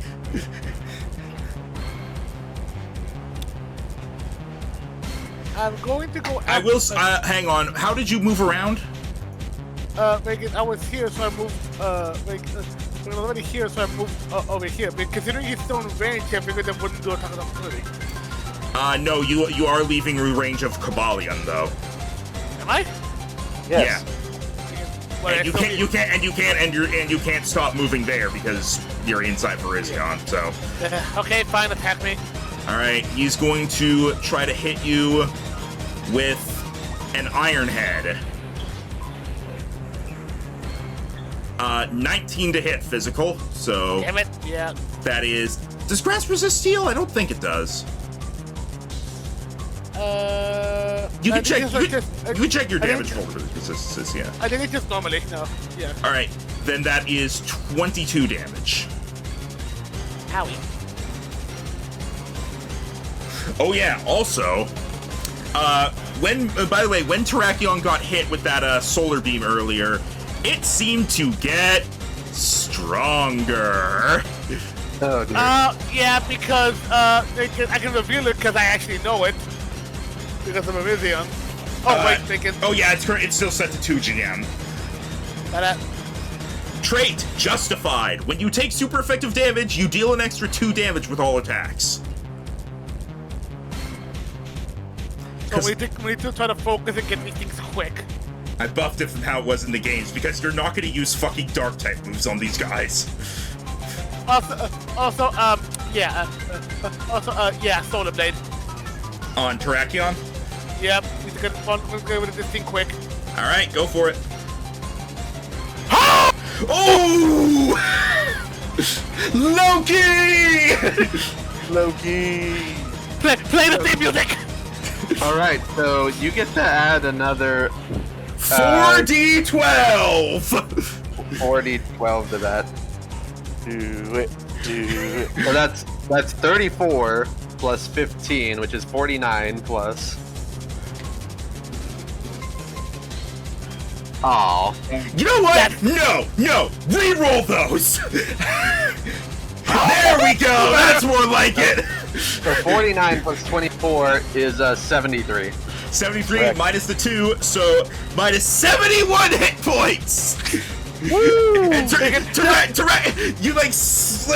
the Terrakion, and the Terrakion just like turns to you, and it's supposed to be like the slow turn with like the glare, but it loses a lot of impact because he has a very large bruise now. Again, in the battle, I'm just imagining freaking because of the namesake, just making the Ditto with a scepter, just twirling it, he just does like the freaking anime slasher appears next to him with just the solar blade. You slowly put the scepter away, and as soon as you put it away, I was God. imagining you giving him like the cartoony head bump.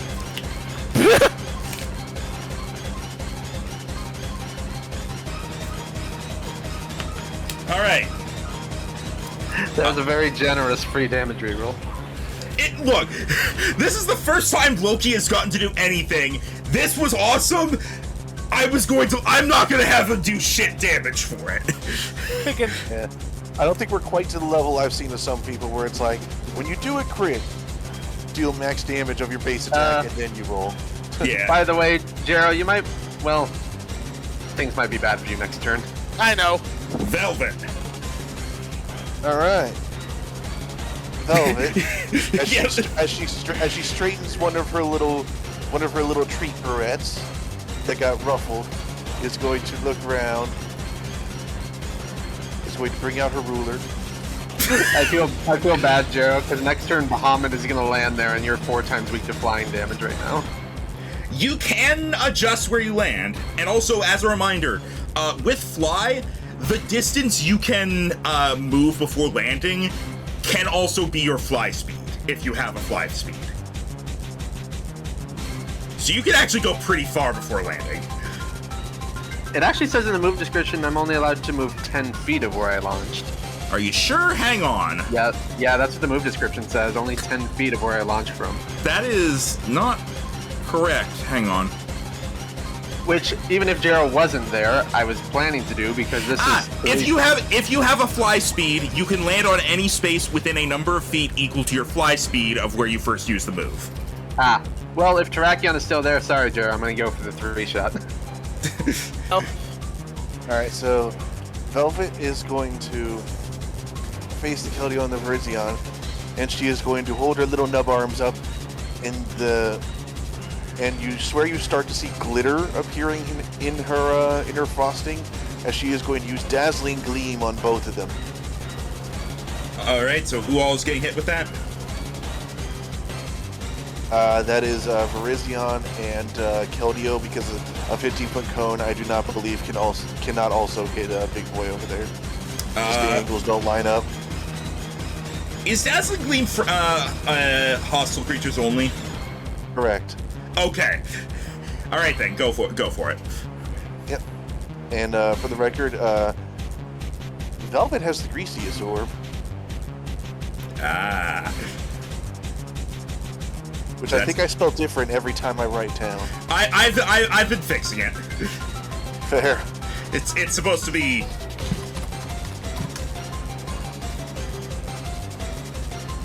I don't know what it means, but alright, anyway, go ahead, roll it. Alright. You like yeah. to roll it. 28. Yeah, that'll hit them both. Alright, and so extra D10 for the greasiest. Alright, and then extra D10 for super effective. D10s, you were failing me. Alright, that is 24 damage, reduced by 2, 22 damage to both of them.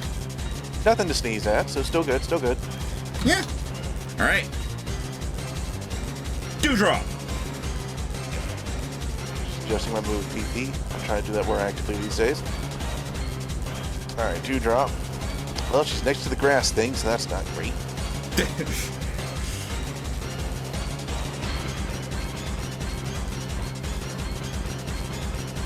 Let's see.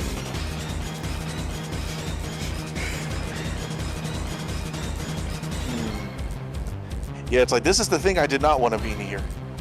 Yeah, that's why it got near you. So in that case, what I'm going to do is Dewdrop is also going to get out a ruler. That'll do. And she is going to aim a bubble beam at Virizion, Terrakion, and Keldeo. Keldeo. And this one also only hits hostile creatures. Alright. And yes, I know it'll be less effective on Virizion, but what do you want? You're next to me. Get bubbled. It'll also only be less effective on Keldeo. What? Because Keldeo's water type. It is? Yeah! I had no idea. It was Aqua Tail! You hit you with Aqua Tail. I just assumed they had coverage. It's blue. So That's an attack! Okay. I will admit, it being blue doesn't really mean anything for that, but it did use Aqua Tail, so you do know that you do know it's water type. Cobalion is part steel, Virizion is part grass, Terrakion is part rock, and Keldeo is part water. Oh. Yeah, you can still use the Bubble Beam. Like it's still only 1 times resisted for each of them, and Terrakion is super effective. Yeah, I honestly, I'd rather not proc the attack of opportunity when it does like 50 damage a pop to me. Fair enough. All right, yeah, we'll just do that. And that's also why I said Terrakion was weak against its other 3 swords. Fair. All Poor Terrakion. Go ahead. I guess if I'm gonna do that, I might as well do something that does more. Yeah. Yeah. You know what? Yeah. You know what? Yeah. Different ruler. The Alright, circle I'm hitting all ruler. 4 of them now. All right. I'm hitting them all 4 of them now as I am going to use Sparkling Aria. As Dewdrop is also going to raise her flippers. And is going to summon her water spirit bomb of sound and of current song. Yeah. 25 to hit. All right. That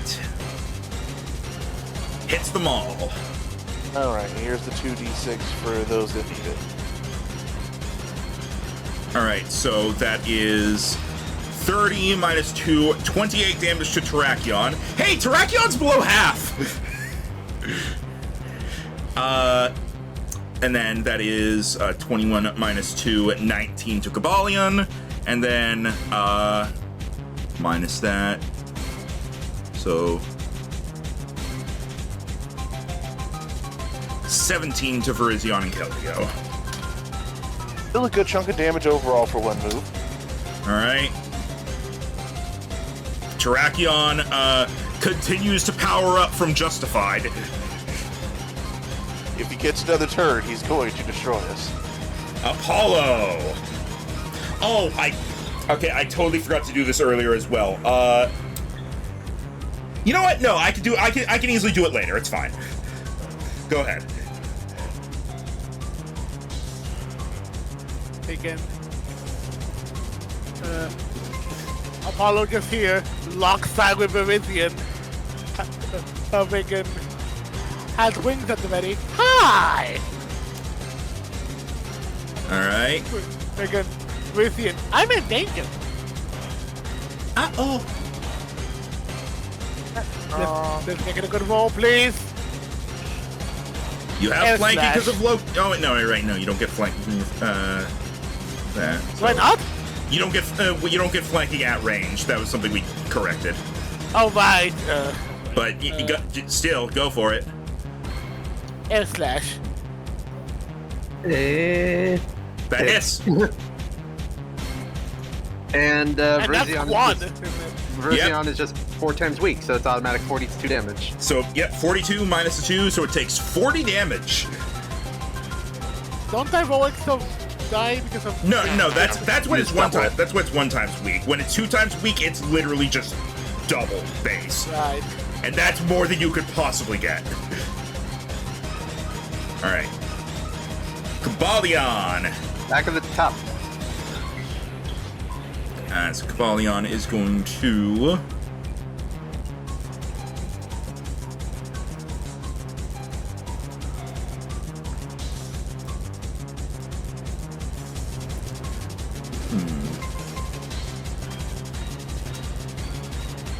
Is Apollo flying? No. Okay. Something tells me if it was, I was gonna get hit hard. Does fire resist steel damage? Yes. Cobalion is going to charge forward and is going to try to stab Apollo with its horns, as they drip a toxin as it goes through a poison jab. Oh! Didn't know you had that. 23 to hit physical.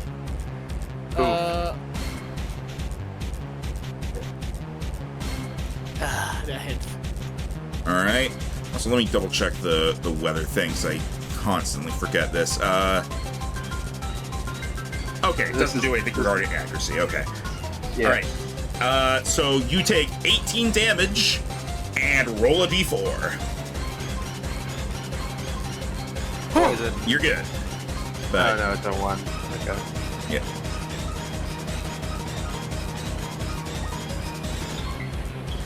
Alright. Leldio. Yep. Keldeo over here. Keldeo here with the news. Is Name go- Keldeo, what the water? It's a feather. Keldeo does not like being surrounded right now.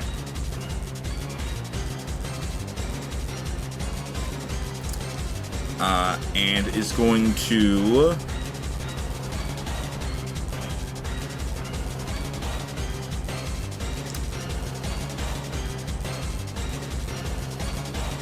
Yeah, Keldeo is going to move... Wait, hang on.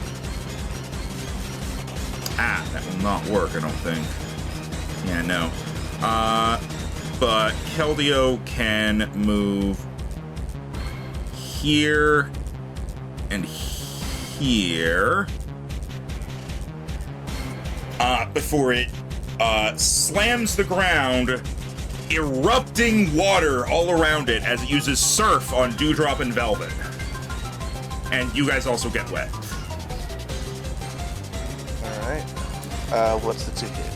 28. That definitely hits you both. Wow, even Dewdrop, who has maxed out defense on special, can get hit by that. I Alright. say you both, but it's just Rhino's Pokemon. That is 32 to Velvet Yay. and 26 to Dewdrop. Okay.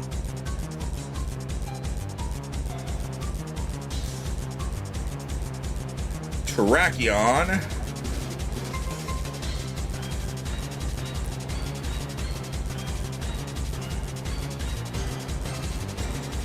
Currently Bahamut is still in the sky.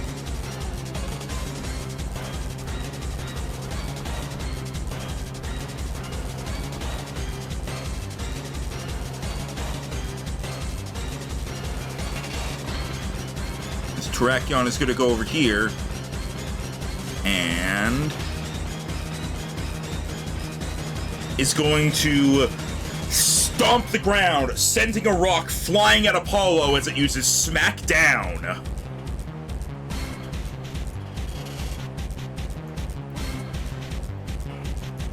And that is a 27 to hit physical. Literally can't piss.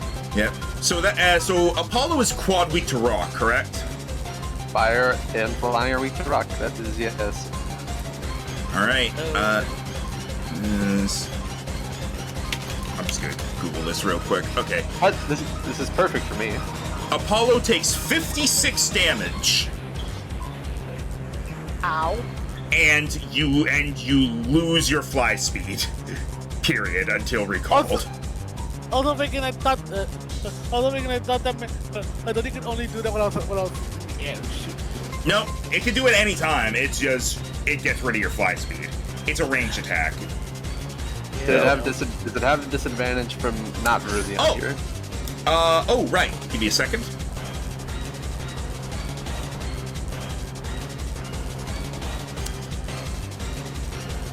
Becomes a 19 to hit physical. I think that still hits Charizard.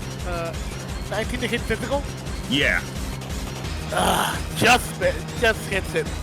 Okay. Damn. So that's 56 plus the 6 from this. So that is 62 damage actually. Ooh. Terrakion is the attacker of the group. Why do you think I was going for him? He makes up for having a poor typing with having good offense. Yeah. Paul, the favorite of all. Paul is going to yet again. Actually, we're gonna team up here. He is going to fly up about 20 feet and move here, and he's going to send an air slash over the friendly Virizion over to the real Virizion. All right. So air slash, here we go. Oh, I miss. That does not hit Virizion. Do I reroll? No, I need to save my reroll for the next move. You do have, I will say, you do have an extra reroll because of the joke you made at the end of last session. All right, I might as well try it since I have 2 rerolls. So here we go. 24. That hits. That is double damage, so it's 36 times. Wait, 33. 33, 66. Reduced by 2, so 64 damage to Virizion. Nice. Nice. Not the actual nice number, but it is a big number. All right, and the next up is Bahamut unless a legendary action happens. A legendary action will happen, and this time it is going to be done by Virizion. As Virizion is going to use a legendary action to... it won't do that. That seems a bit too much. It's going to do a Leaf Blade on Dewdrop. Oh. Was going to have it do another Solar Blade, but I feel like that as a legendary action is a bit too much. So, Leaf Blade. 20 to hit physical. Yep. All right. That is... Add in the that. 22 damage. Or, sorry, 20... 22. Okay, that could have been a lot worse, I feel. Yep. All right, Bahamut. Bahamut, seeing that the 3 major swords have grouped up away from his allies, is going to look for that tiny spot between them and is going to dive bomb as it closes its wings and heads straight down between them. Look at me! I'm a sword of justice! Yeah. 24 to hit all of them. That does hit all of them. Alright, so Virizion automatically takes 52 reduced to 50. Is below half. And I believe the other 2 are neutral to flying because steel and rock? Correct. So that is just 26. Yep. 26 reduced by 2 is 24 for both of them. And he can't really stay here, so we'll say he is now flying 5 feet above them all. All right. I'll say I would say that's about 10 feet-ish in the air. Okay. All right. Virizion, the real Virizion, is going to... Who is now super mega hurt after taking 100 damage in 2 hits. Oh, yeah.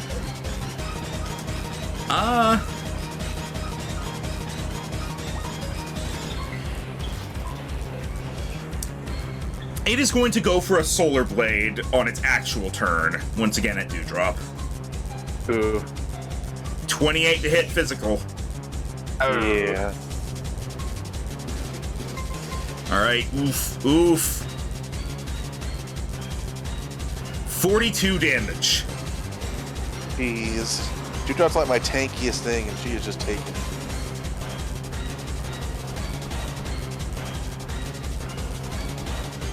You said 42? Yep. Sheesh. And now, Loki.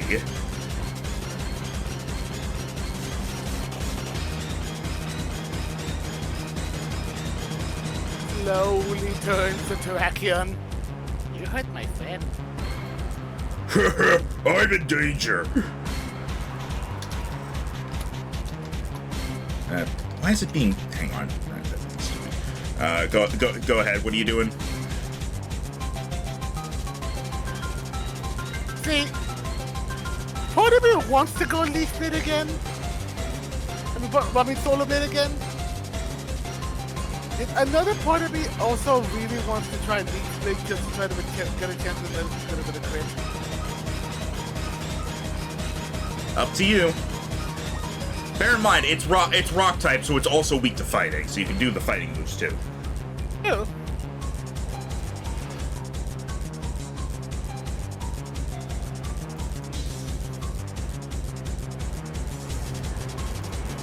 Also, boop. Goes to the fly. I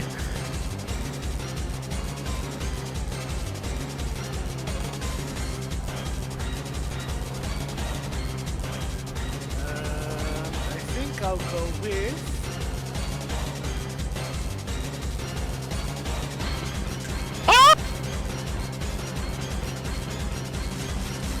You do not get the crit, but that does hit. So go ahead and roll the extra d10 for super effective.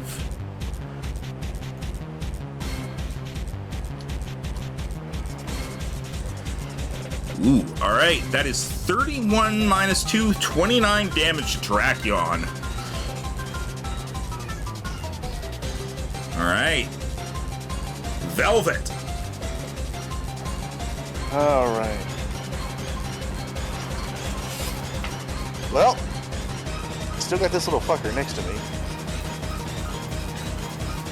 And he is hurting Dewdrop. So I think he needs to go. So she is going to... Actually, can the trainer scoot down slightly? Yes. No, the math doesn't work out. Fuck. So... alright. She is going to loom a bit over Keldeo as she is going to boop him on the nose, and then she's going to give him a smooch as she used Draining Kiss. Ah, all right.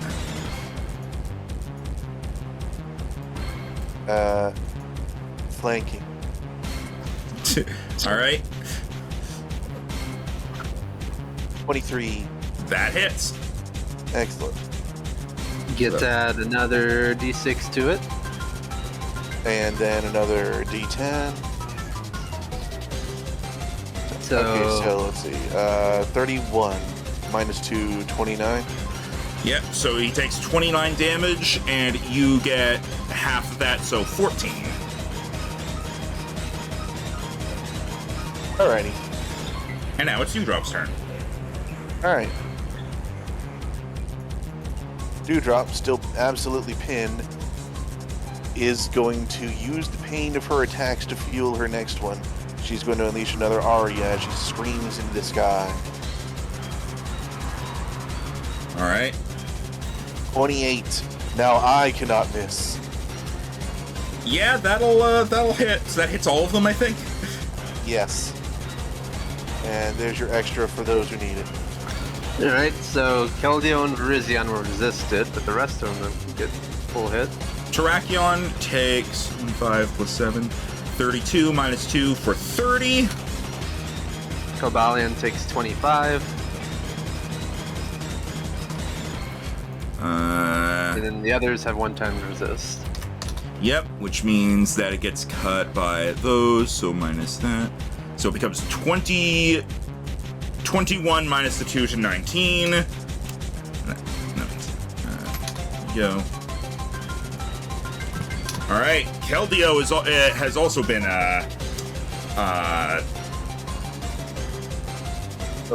below half. There we go. Apollo.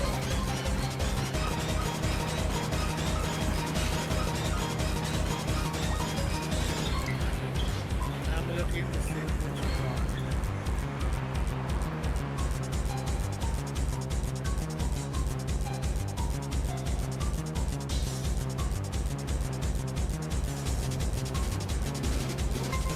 No, but you're gonna move up. Like, did I move Bacon as an attack opportunity? Yes. In that case, we'll go for another air Meridian. Alright, you will have disadvantage, but... Wait. Oh, because I'm taking Cobalion? Yep. Yeah. So unless you want to take an attack of opportunity, you have I'll to do risk it. disadvantage. All right. The Cobalion is going to try to hit you with another poison jab. 14 to hit, physical. Hey, they missed. All right. Now. I think you could fire blast all 3 of them. Well, wouldn't that hit you? No, I'm in the air. Oh! I'm 10 feet up in the air, so I'd be just out of range. Plus, I resist it, while 2 of them are weak to it. All right. Well, if I did air slashing and it does quad to him, it give it a 1 Yeah. Up to you if you want to just take out the Virizion or do some spread damage. I think Cabalion's taking very little damage. What are you considering using? Fire Blast. Blast or Air Slash. Bahamut is 10 feet in the air, so... Yeah, that was my point. So it's just up to whether he wants to do big damage to one target or spread damage. I don't think you're gonna get a better opportunity to Fire Blast than this though. So you have a point, yeah. I'm gonna go for it. All right. Do it. Do it. Come on! 21?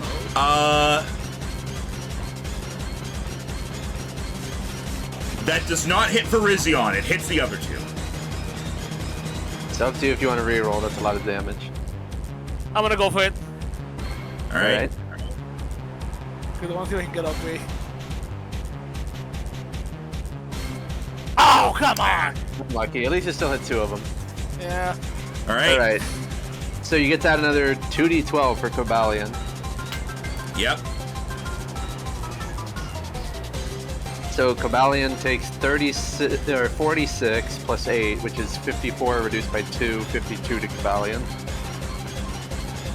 All right, so 52 to Caballion, and that also is going to buff him. Let's see. And then Terrakion is... Okay, so minus those.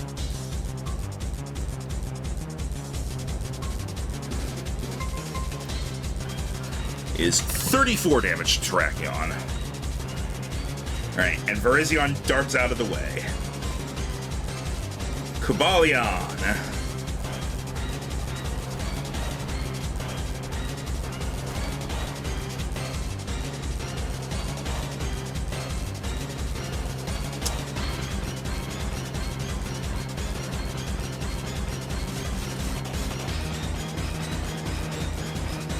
Alright, Cobalion is going to move down slightly. Is going to face towards Apollo and send a spewing of metallic darts as it uses Metal Burst. Oh. And so you take... Well, actually, hang on. Disadvantage. No, it actually is just an auto hit. Oh. Let's see.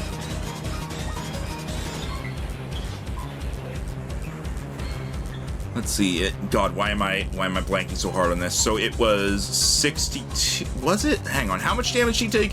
40, 65 minus 2, 63. All right. Apollo takes 75 damage. What the fuck?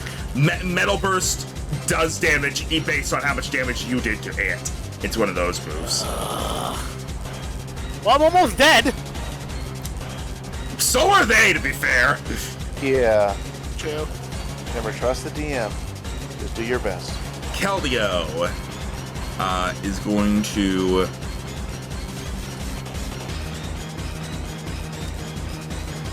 Keldeo is going to turn to Velvet and gonna try charging in for another Aqua Tail. All right. 18 to hit physical. It misses. Nope. All right. Terrakion is going to stomp the ground and send a rock at Bahamut, trying to use Smackdown on him. I love Rocket Bahamut. He'll back up to here, so that's Bahamut actually has space to land. 25 to hit, physical. Hits. He falls to the ground. He was 10 feet up, so he also takes a d6 of falling damage. All right, I'll add that in. And it is super effective because dragon does not resist rock. Yep.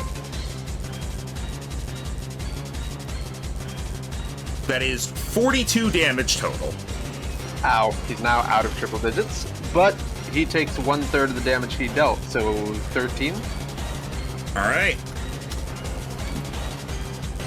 Paul, the favorite of all. Since it's the final turn where we have the sun on full blast, he's going to use another solar beam at Terrakion. Hiya! 21 special. Who's that aimed at? Sorry. Terrakion. Yes, that hits. Alright. So that is 35 plus 8, which is 43 reduced to 41. All right. Blast Terrakion, it stumbles back before collapsing to the ground and fading away. Hey, we got one. Nice. All right. Bahamut. Bahamut shakes off his fall to the ground, picks himself up, and he looks at the Verizion as he makes his claw glow with a much more lightish blue than normal as he transforms his dragon claw into a flying claw. All right. So to Verizion, hey-ya!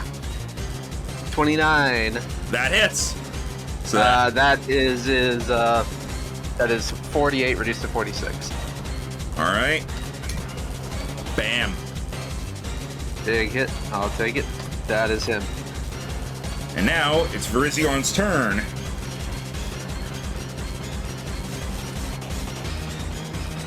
Verizion is going to... Let's see, there's one turn left of the sun, I believe. Turn, yes. Apollo used Air Slash and Fire Blast, so... Alright. Yeah. Alright. And Paul has used 2 solar beams and 1 air slash. Alright. Verizion is going to...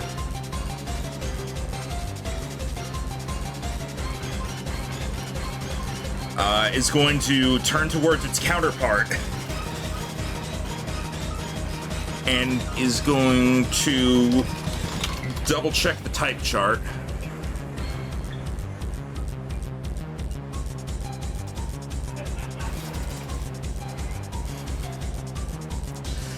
As it's going to rear back and come stabbing into Loki with a mega horn.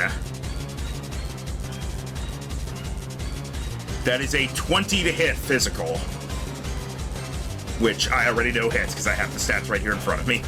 Yep. So that is going to be resisted by fighting, weak due to grass, so it's neutral. 28 damage to Loki.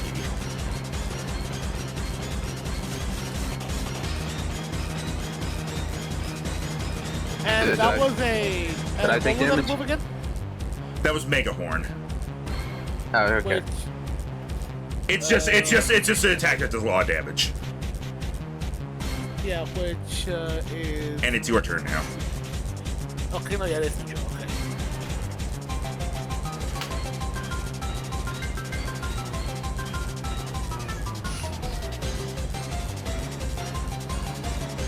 Okay. Okay. Eyes on new target. I would technically I would still be on range, wouldn't I? So that means so he can attack again. Correct? Hey, buddy. Uh-oh. What's all? Cross die. That hits. Don't bother rolling extra damage because Keldeo stumbles trying to keep up before it collapses.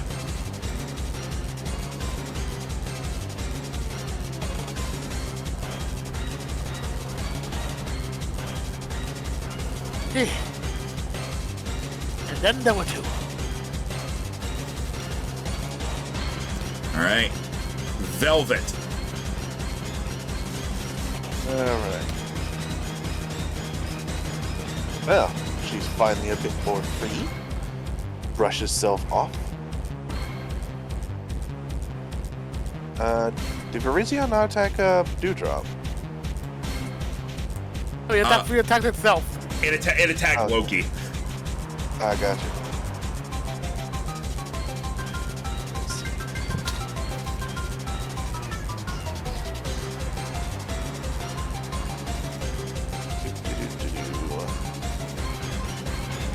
Alright. I think he's Velvet. Let's get out of ruler.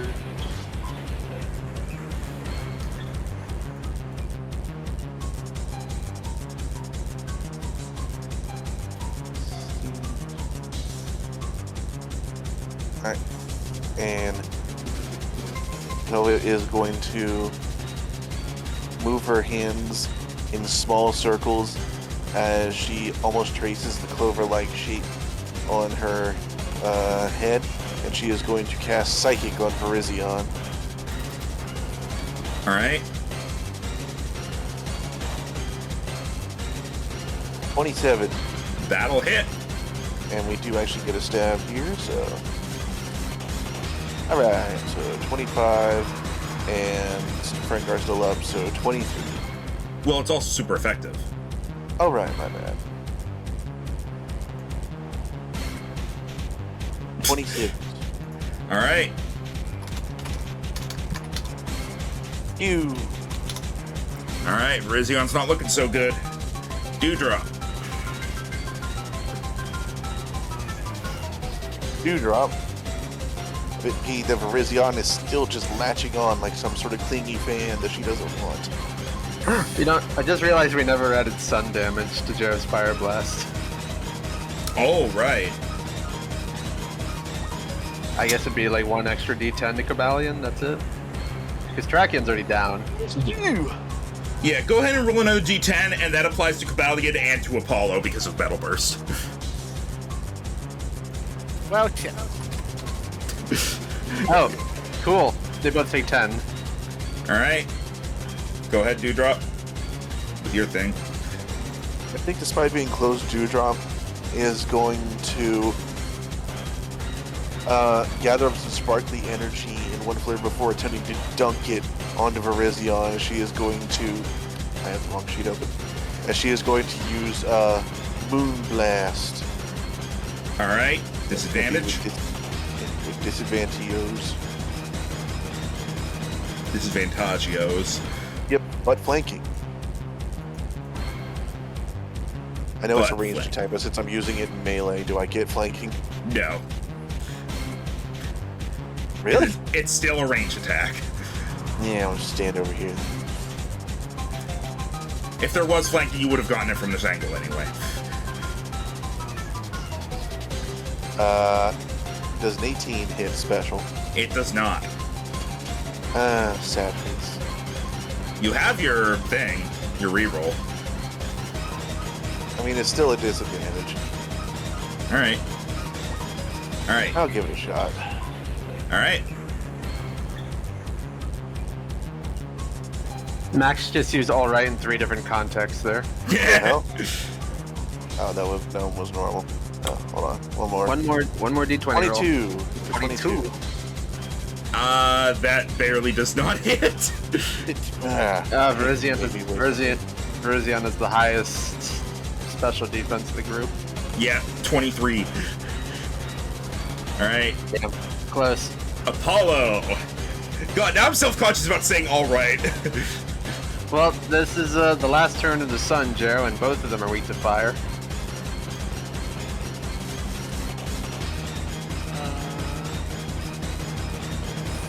I'm taking a risk here. All right. Okay. Again. Oh, are you doing what I think you're doing? He's gonna go. He's gonna try to. Again, wait. Then he's gonna do about 1. that's that one. That's only one target. However, I believe he has just enough speed.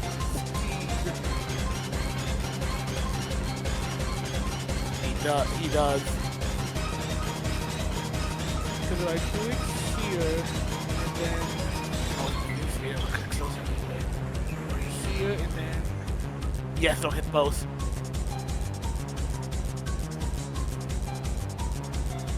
Well, you'd have to do it here, but yeah. Oh, not that one. Oh, fine. Apollo's gonna move here. Alright.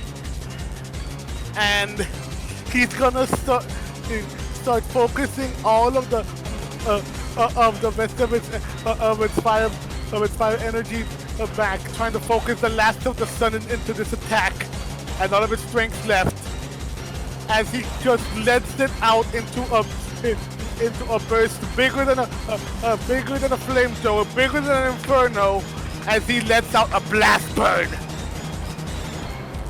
Hell yeah. That'll hit them both, yeah. So go ahead and roll the extra 3d12 for super effective.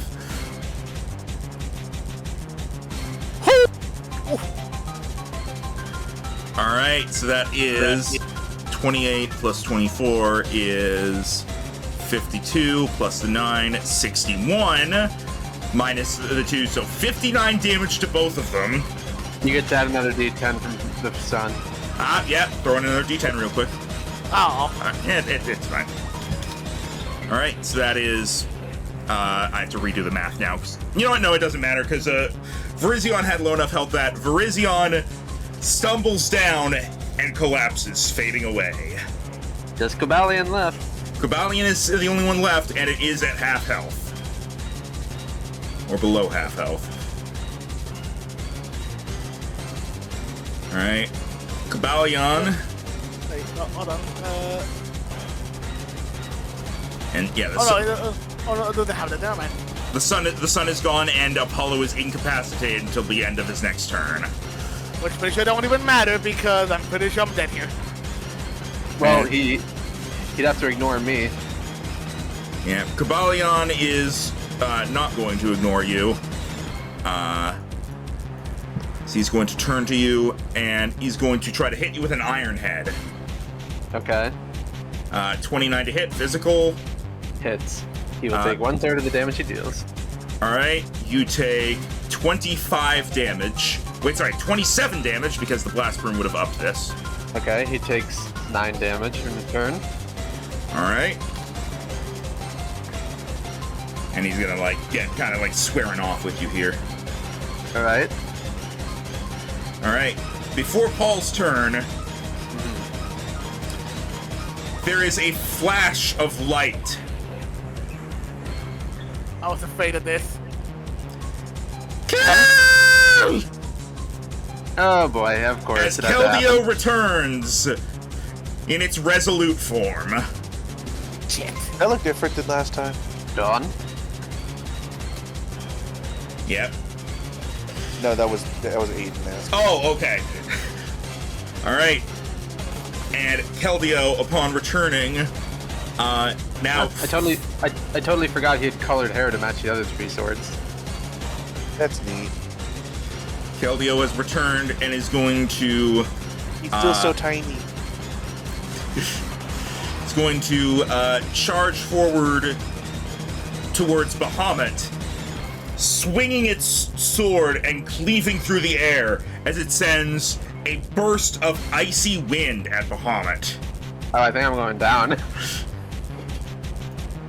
That is a 30 to hit special. Hits. Eat ice now. No, this is just now when he has coverage. Let's see. So See, the problem is both Pokemon I sent in are quad weak to ice. that is 36 damage to Bahamut. Doubling that, he's down. He's out. No, that's with it being doubled. Okay. This was Icy Wind. Icy Wind is not a very good attack. Okay, he's barely up still. Any other hit, he goes down. He also loses 5 feet of movement speed. Okay. Paul, over to you. Paul sees his friend in trouble, and while staying in the air, he'll make use of his long reach ability as he swings his tail at Keldeo using Fruit Flail. Alright. Oh, I forgot. I upgraded Paul's defense, so Fruit Flail actually is a little bit stronger. So one moment as I up the attack stat on this. Fruit Flail, go! 24 to hit. That hits. Alright, I got to add another 2d8. Oh, I forgot to get rid of the Miracle Seed damage on Fruit Flail. I have Sharp Beak right now. Was he doing extra damage on Solar Beam? He was. He shouldn't have been doing that. Oh well. It's fine. We'll remove. Okay. So we'll just remove the 2 from that. So. Yes. So that is 16 plus 5 is 21 plus 17 is 38. All right. Minus the 2 from the thing. 32, 36. All right. Bahamut. All right. He is barely standing, but he looks at the Cobalion, and he wreathes his fangs in fire as he goes for a fire fang at Cobalion's neck. All right. 22 to hit? That does not hit, barely. Ah. I'll go for a reroll because I don't know how much longer the session's gonna go. All right. Ah, I miss. All right, that's fine. All right. Loki. The only Virizion left.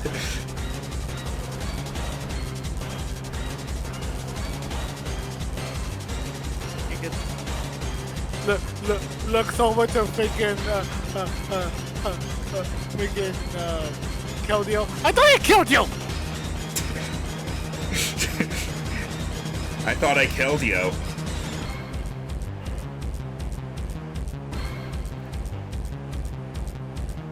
Kill! Yes, you're right. Kill.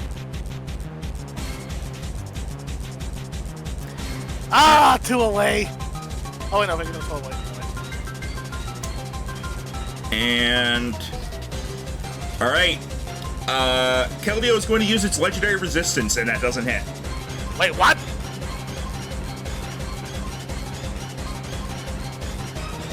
You heard me.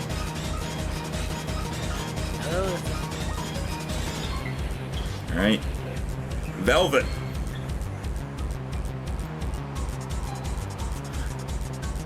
Alrighty, well, things are starting to take a turn.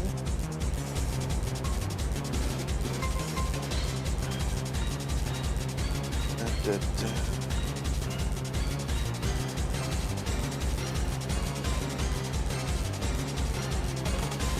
think for now what we'll do, she's going to line up a shot here.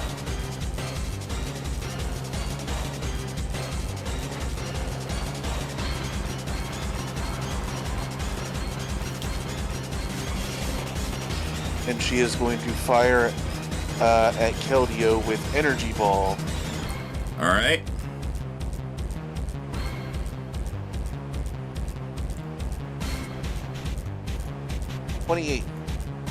Yep, that hits. Alright, so it's still water type, right? Yeah. There we go.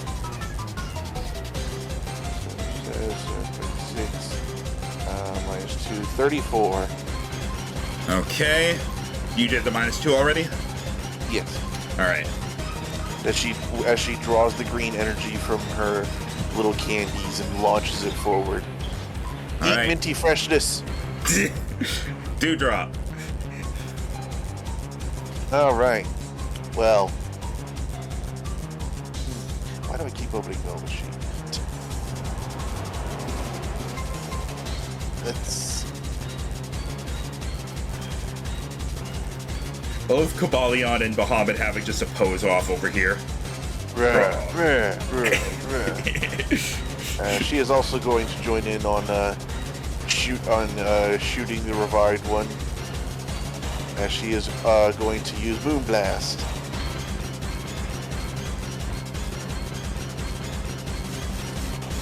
30. Yeah, that'll hit.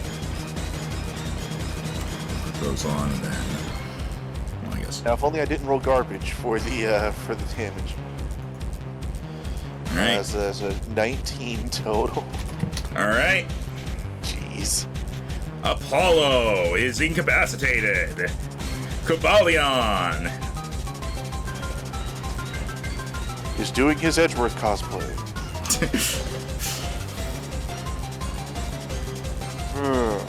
Updated autopsy.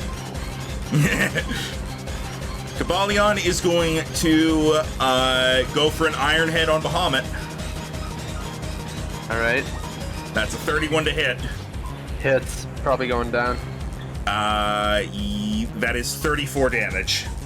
Okay. Bahamut is out. He does 25 damage, so he takes like 8 in return for Rocky Helmet. Yeah, alright. Okay, we have our first down.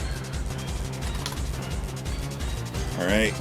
And after doing that, Kabalion is going to choose to go after Dewdrop next. Keldeo is going to turn to Loki and is going to bring back its sword as it goes in for a swipe with Secret Sword. Who knows? But Let's. that is only legend. That is a signature move. That is a 29 to hit, physical for this instance because of how it works. So that will hit. And that is...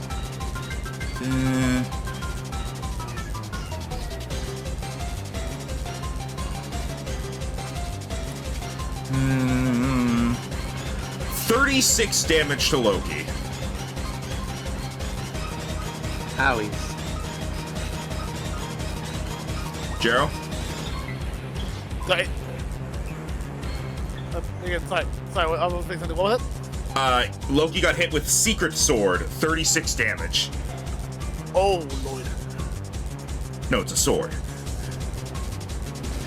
Oh, so. He's alive, but barely. Paul. Oh. He is going to just do another Fruit Flail. Actually, he's gonna move over to here and use Fruit Flail on Keldeo. Hiya! We know that hits, so that is 13 plus 18, 29 damage total after the reductions. All right. And that's him. Okay. Loki. Get me if I'm wrong, that means advantage, isn't it? No, it's just a +2. Oh, right, that's not Yeah. Either way.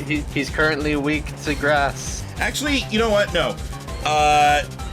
Keldeo's gonna use its legendary action here. As it is going to stomp the ground and once again send up a torrent as it uses Surf. What's the AoE on Surf? Is a 10-foot radius. Ah, damn, I'm 10 feet up in the air, so it still hits. And that was a crit. Damn it. Well, we'll both resist this. Doesn't matter, I'm dead. Yeah, you Loki has 6 HP, so I'll resist it. You had to do the action then, didn't you, before I could even attack? It's literally the smart thing to do. It's what I know. an AI would do. Yeah. I am sorry. Kabalion is almost down, and then we just have Keldeo to work with, so it's fine. All right, so yeah, Loki is down, and Charybdon takes. Let's see, minus. So one more stab at the fucker. Well, for the only battle you're likely to use him in, it was pretty good. Kabalion. Paul takes 30 damage. All right. I think when the Ditto outlasts the thing it copies, it did pretty well. Sorry, 38 damage. I keep forgetting to apply the bonuses it has. Oh, okay. Because it being in Resolute form, it deals more damage, and then it still has Justified. Okay, that's fine. All right, so Loki is. Oh wait, no, he was never attacked with something that was weak to it. Never mind. Yeah, no, they were careful about that. They know what they can do. All right, Velvet.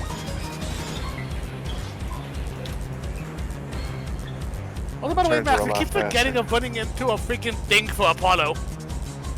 I know. Like, it was actually supposed to happen earlier. I have a way I can make it happen, like, before anything else big happens. It just needs to wait till after this fight. Yeah, I honestly expected you to ask Lance if he had any.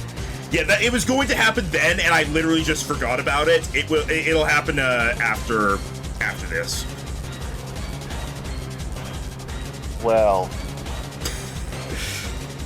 But freaking, there were both stuff in there.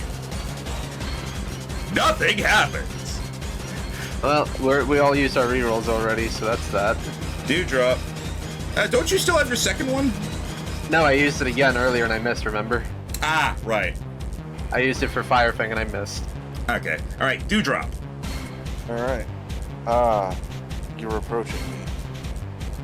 I can't stab the shit out of you without getting closer. It is Steel versus Fairy.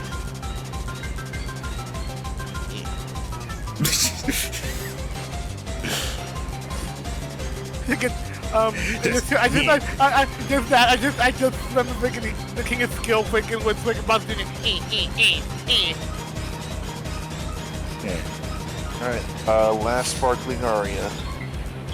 All right. 20 special.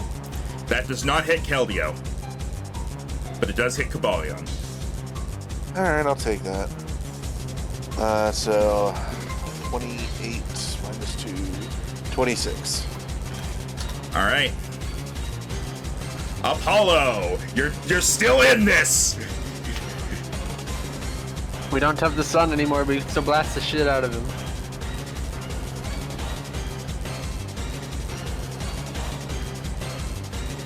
flamethrower.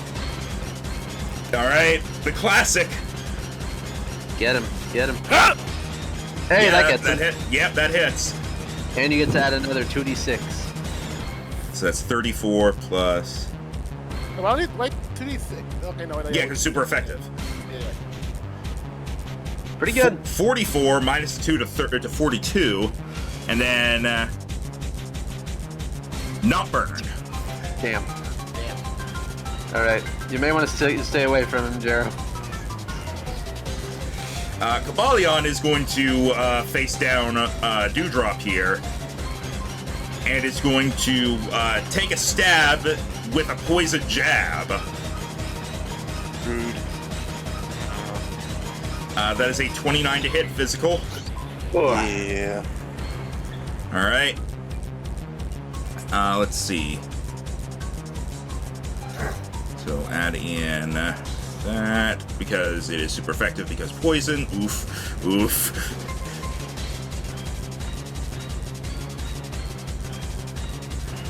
That is 38 damage. Okay. Oh, not down yet, surprising. Dewdrop's pretty tanky, but she ain't got much left. After Kabalion's turn. Okay, how does the legendary actions work? You could do them before your turn, but not after your No. turn.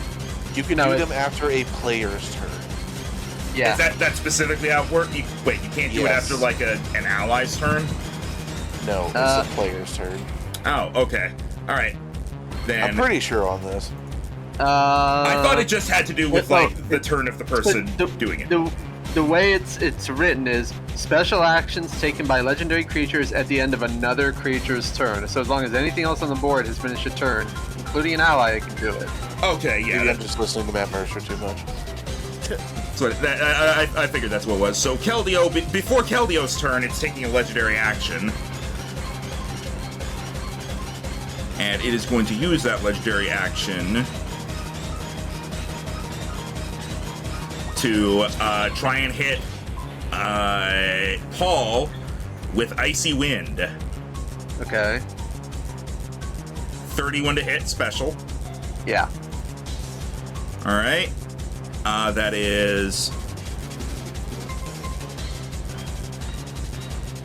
That doubled.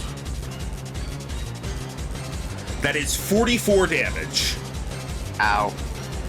And minus 5 feet of movement. And now for Keldio's actual turn.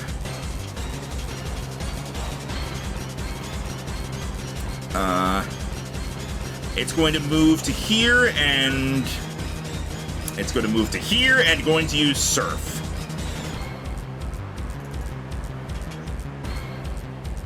30 to hit special.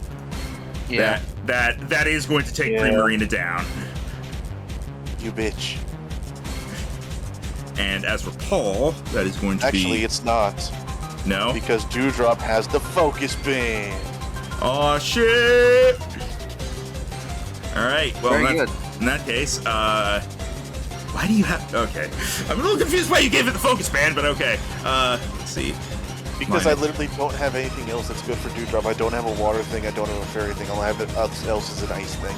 So I That is- typically put the focus band on Dewdrop because she is like the tankiest thing I consistently have.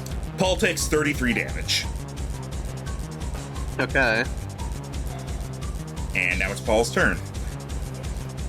I was hoping to use... Okay, Paul is going to fly back a bit since he's 10 feet up in the air. He does not provoke. He can move back 15 feet. And I was hoping to use this one after using Sunny Day, but I don't really have time for it.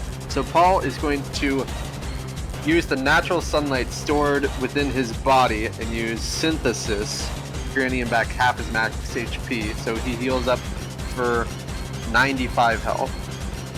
Alright. And that is his turn. Alright, Velvet.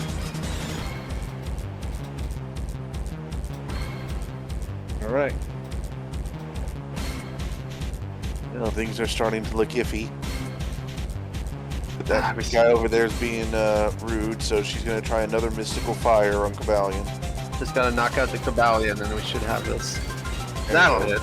23. Yep. So here's 2d10 for the orb and the super effective. Okay, so 25 minus 2, 23. And they have that penalty, which I don't think will come up because they're physical attack. Yeah, I'm not even going to bother marking that. Alright. He is still up. Dewdrop. Alright, you guys Alright. have the chance to knock out Cavalion here. Alright.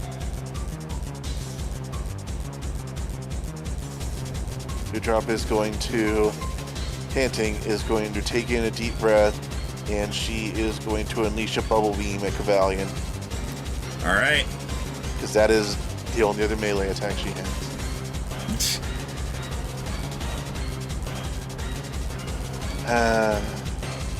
That hits. What? His special defense is 17. Yay! Oh, nice. So, 18, so 16. Cavalion falls down. yes! Just Keldeo left. He had 2 HP left. Yay! Alright. Apollo. Again.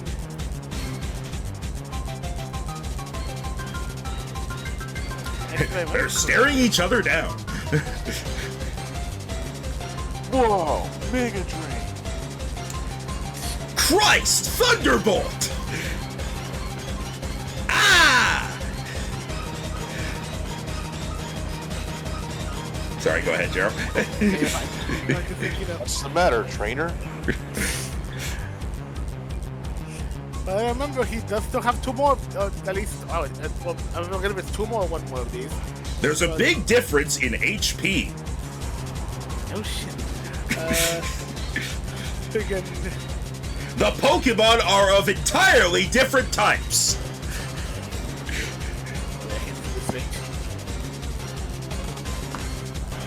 Huh! Wow! Air Slash! That hits.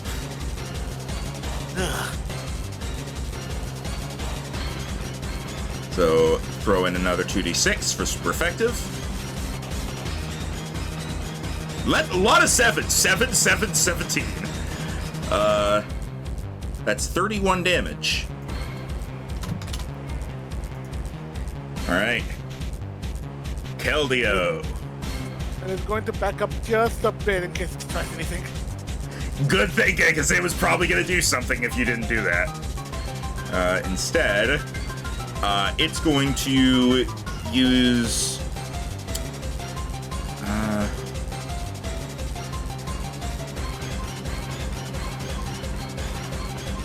yeah, it's gonna... actually, can I get it to... that would provoke an attack of opportunity if I did that, so... Nah, he will instead, he's just gonna go for a Sacred Sword on Dewdrop, try to just hit and finish her off. How rude. And that is a 23 to hit physical. Yep. Alright, Dewdrop is down. Alright.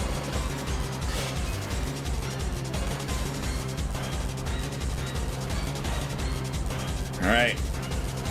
And after doing that...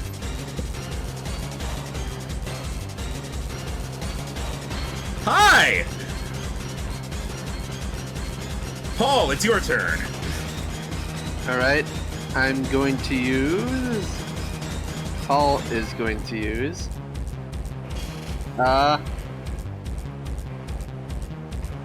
Air Slash at Keldeo. Alright. 20? That does not hit. Dang it. I'll just tell you this. In its Resolute form, Keldeo has a 21 for both defensive stats. Oh my god. Alright. Before Velvet's turn, Keldeo is going to take a legendary action and Aqua Tail on Apollo. Oh, you're going down. Just me and Rhino left. Oh, 18 to hit physical. Jero. Say again, sorry. 18 to hit physical. It misses! Alright. It uses Victory Star. Fuck you! Victory Star is a little bit of a fuck you trait. but it's You okay. guys have just as much access to it as I do. No. It's fine, but that is the reaction it gets every time. Yeah, okay. Alright, that is... Apollo's down. I don't expect it to miss for the rest of the fight after that, too. It's 31 damage before super effective. You couldn't leave me one, could you? He's trying to win! Down to the wire. I know.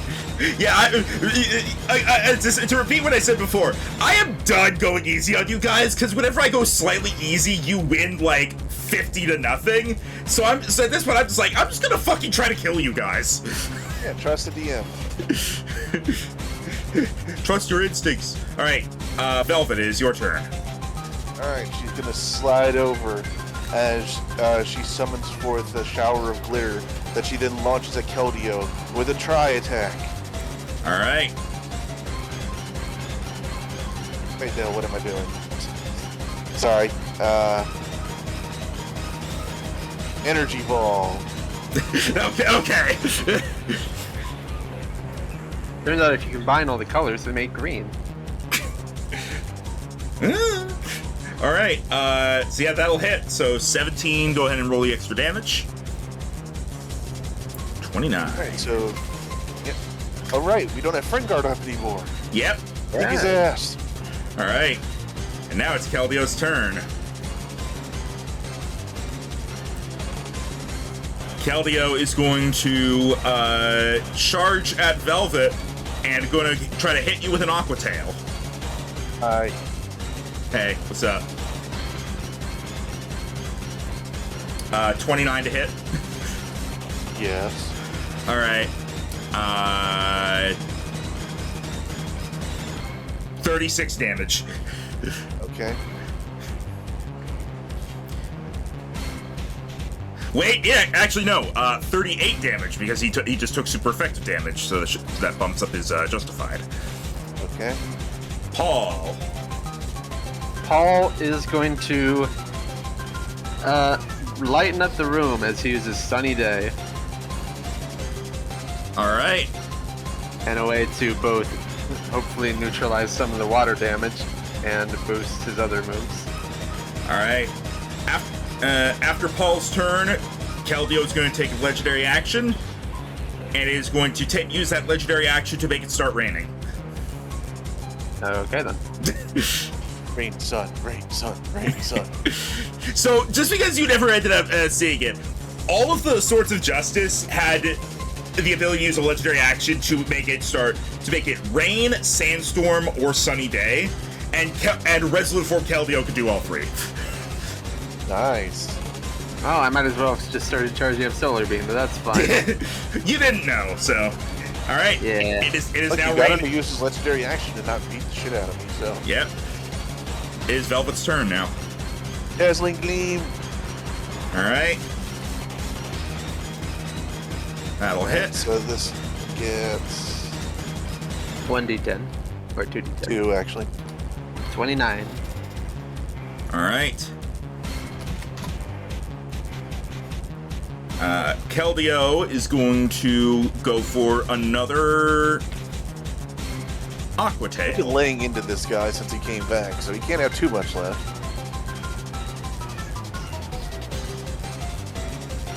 I will say, he came back with more health than he had at the beginning. He had a lot less health than the other guys at first. Oh.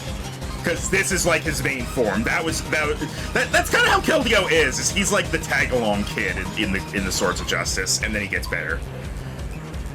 Anyway, right, 28 to hit. Yeah. All right.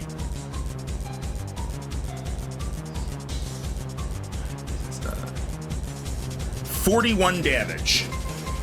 Oh boy. That justified his getting up there. Paul. I'm going to send another Air Slash. Come on. No! That does not hit. You just can't hit anything now. Also, sorry, I totally forgot to add the weather from the rain. So add another 9 damage to Velvet. This is hurting a lot. I can't land any attacks. Before Sure would be Velvet, nice if Keldeo's you going to would. use its legendary action to, it can't move before doing it. It's going to use, it's going to, you know what? This time it's going to, no, it's not going to fuck around. It uses Surf. Okay. Can't reach Paul with it, but 32 to hit. Yeah. Let's see.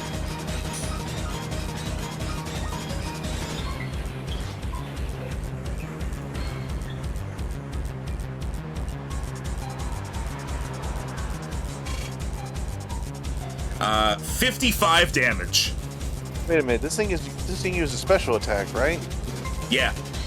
What was the hit on Dewdrop that killed her? 'Cause I thought he was using physical. The one on Dewdrop that killed her He was used Sacred Sword. yeah, which Yeah. was What? physical. He has a Okay. miss. Never mind You- then. Okay, you- what was the damage? 55. She's out. Oh man, I don't know if I can win with how my luck's been. Well, it's your turn. Alright, Paul You is just going. scumbag the shit Hey, out of him. hold on. What? Freaking. Oh wait, we never decided who would get it technically. You don't need to decide who gets it. You can use it at any point as long as all 3 people agree on it. Well, freaking, I guess I don't really think right now. I'll say freaking Paul was best one to get it. All right. Alright, since I've been having very bad luck, Paul's going to send out Magical Leaf, which auto hits. All right. Although, let me reload that damage, it's still wrong.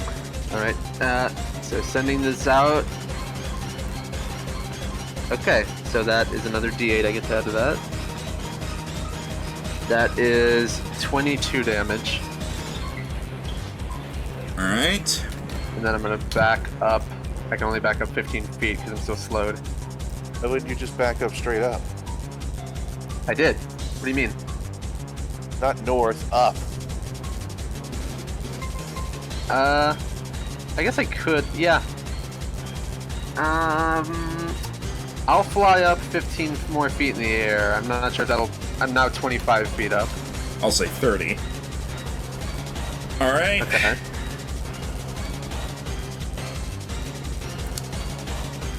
Alright, Keldeo is going to... Wait, were you ever hit by Smackdown? No, you weren't. No, that was Bahamut. Nope. Okay. I got hit by Rock Slide, that was it. Right, okay. Alright. Keldeo is going to use a legendary action to attempt to jump up to you. Okay. Sure. As it's going to... So you are 30 feet up. Yeah.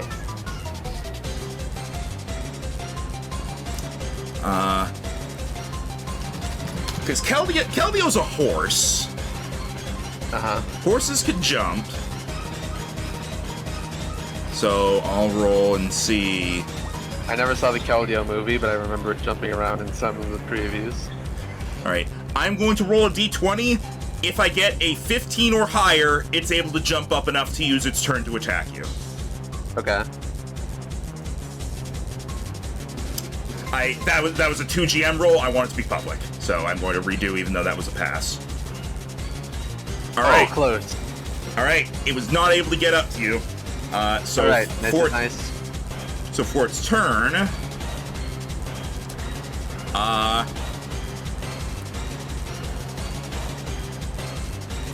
it's going to use Swords Dance. Fair enough, I guess. So, you know what? I'm just going to keep track of this just down here now. I'm just going to... There. I'm just going to keep track of it separately because it's too high to do with the things anymore. All right, Paul, it's your turn. Paul's going to move down a little bit, like 10 feet, and he's going to fire his final air slash at Keldeo. All right. Come on, baby. Yes! That'll hit. Okay, that is 18 plus 16 is 34. All right, Keldeo's not looking so good. Then he'll use his last bit of movement to fly back up a bit. All right. Keldeo is once again going to try to use its legendary action to jump up. Same thing as before. 15 or higher, it makes it. Okay. Damn, what are these rolls?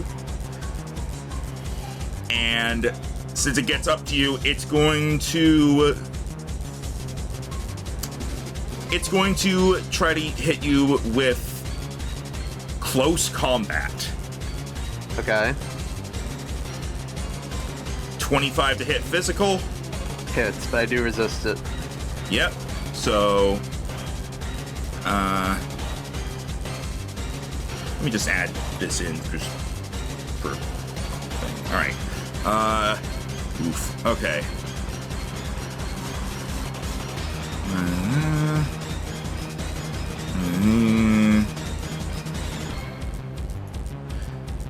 That is 39 damage. Okay. And now he takes +4 from all attacks. Correct. So I will, well, you take 2 more damage from all attacks, so. Oh, right. So, boop, boop. Alright. Also, the rain is probably Should be gone by now. Yeah. Alright. So now it's Paul's turn again.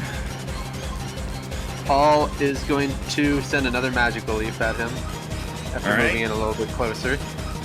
Alright. Hiya! Good thing that auto hits. Yeah!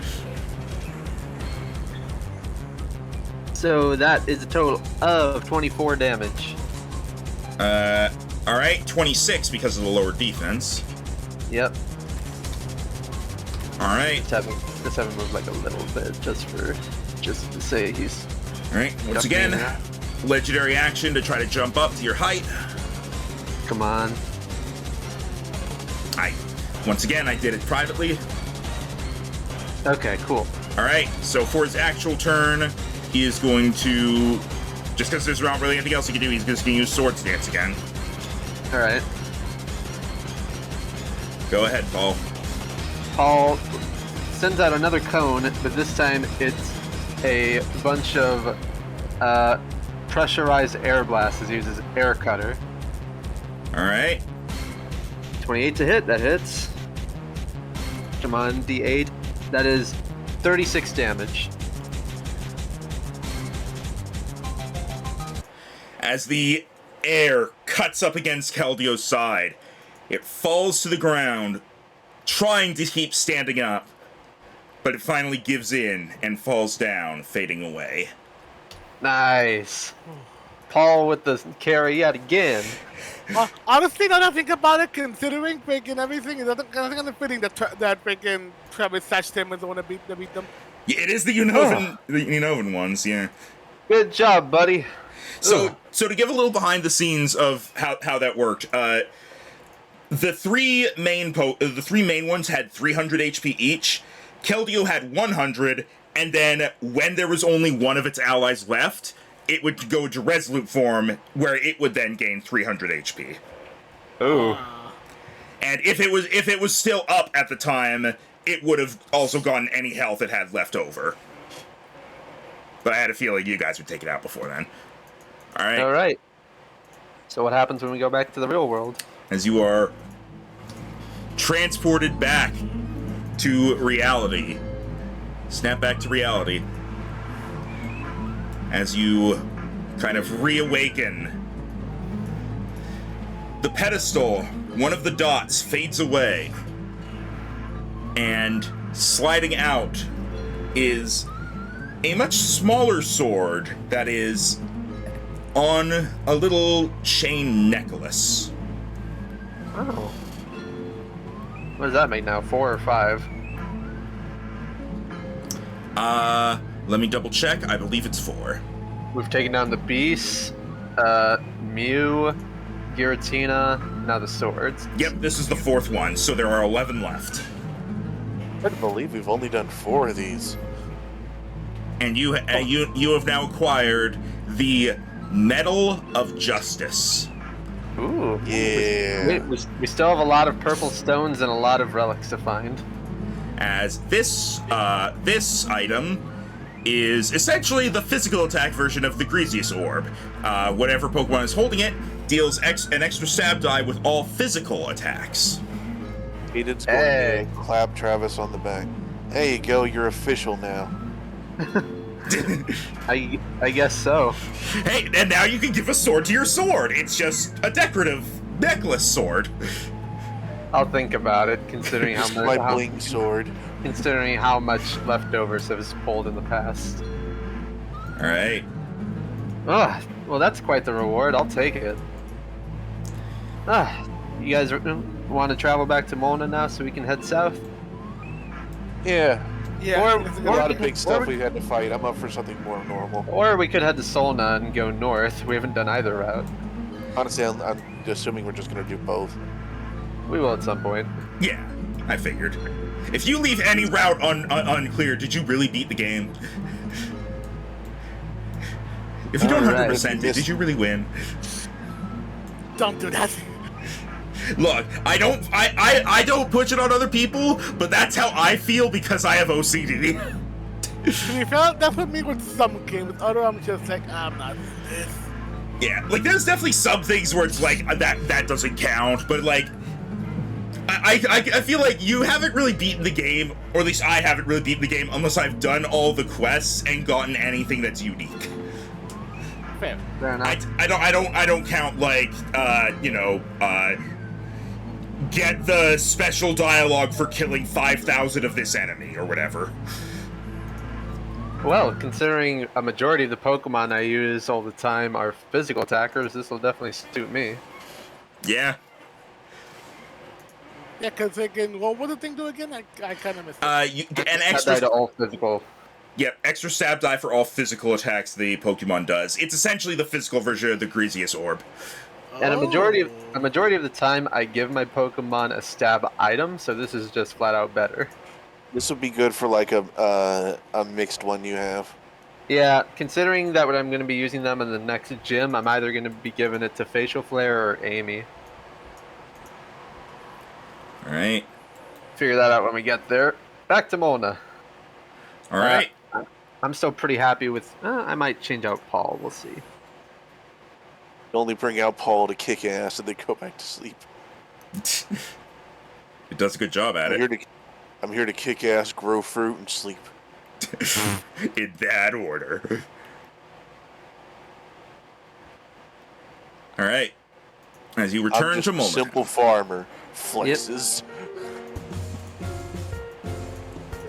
All right, you're back in Molna Town.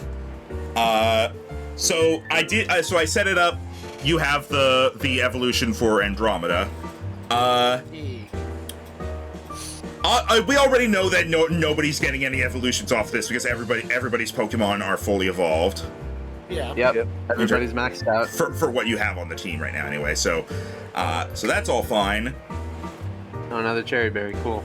All right.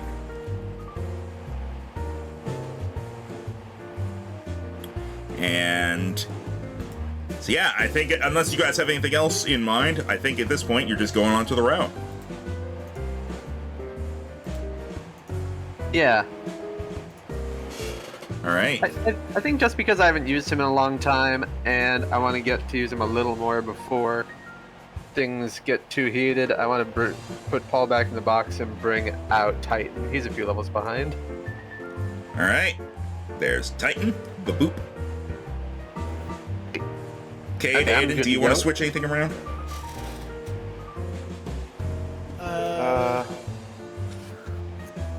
I mean, what should is what's going to be the dark I'm not sure, to be honest. I'd rather think about it next time. Next gym is the Dark Gym, though something dragon related might happen in Stillard. Yeah. Also, so Rhino, are you saying you want to end off here or not try to push for the next hour? Well, yeah, I figured we would be stopping after that. Okay. I just want. that was a good climactic battle. Okay. All right. Then yeah, that is where we're going to be ending off. But because we always have to have the cliffhanger. Oh boy. As you are, well, first I'll do this. When you get back to Molna Town, Cade, Nurse Joy says, "Oh, Cade, there's actually a package here for you." For me? Yes, I believe Lance left it here. And that kid looks surprised as he goes again to look see what's in the package. You take the package, you pay the shipping fees, and Nice.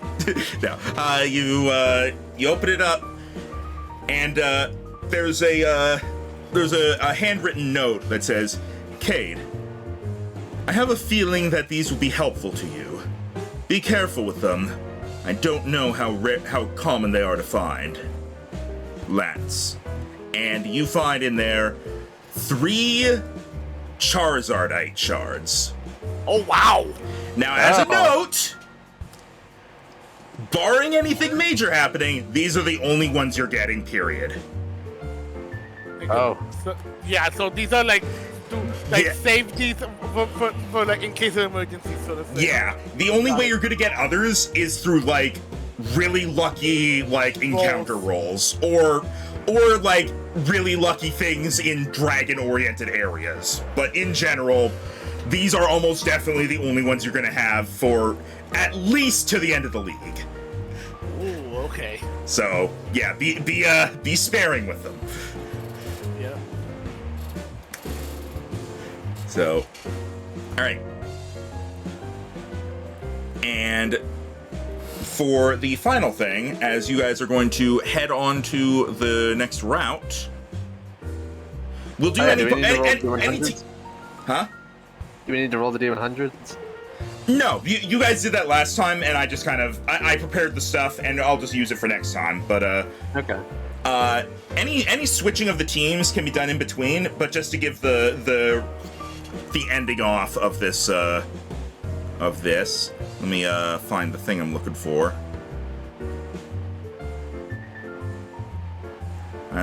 It's right there. There's the route music.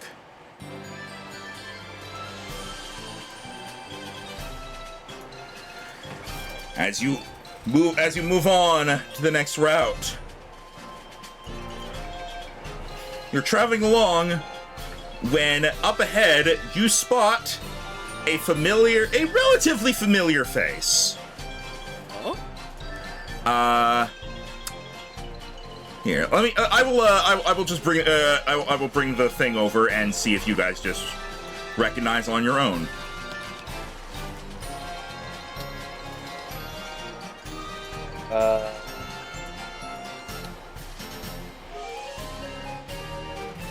That's a no, Wait. I'm guessing. Don't remember. I feel I feel like I know who this is, but I'm thinking like I'm blanking right now. You can roll, if you want, you can roll intelligence to see if your characters remember. It looks familiar, but that's about the extent of it. 19? See if anybody else gets it.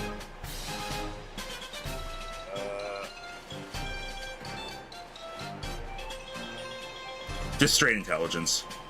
I know. I had to get my sheet out. Okay. Travis, you recognize it. This is Hawk. Oh, this is the Elite Four member. Oh. That's why we didn't recognize him much. We didn't really interact with him. Yeah, that's why I was like, I'm curious if you guys will just remember or not. That was a long time ago. I had a feeling I was thinking about, I had a feeling because of the hat, but I wasn't fully sure. What is he doing right now? It seems like he's Trying just to be king of the pirates. The one bird is real. The one Pidgey. He is kind of just walking along like you guys are, but he's going at like a slower pace, so you end up catching up to him. And he turns to the three of you and just points at you and says, "You guys, battle!" Oh, okay. Wait a minute. Aren't you that a random Elite Four guy? Maybe battle us now. Okay. Jeez. You know, we normally try and keep us friendly. But we only have 6 badges. This is too early. It doesn't seem like he's angry. It seems more like he's frantic. If that makes sense. Come on, let's just battle him. All right. I don't want to turn down a battle. All right.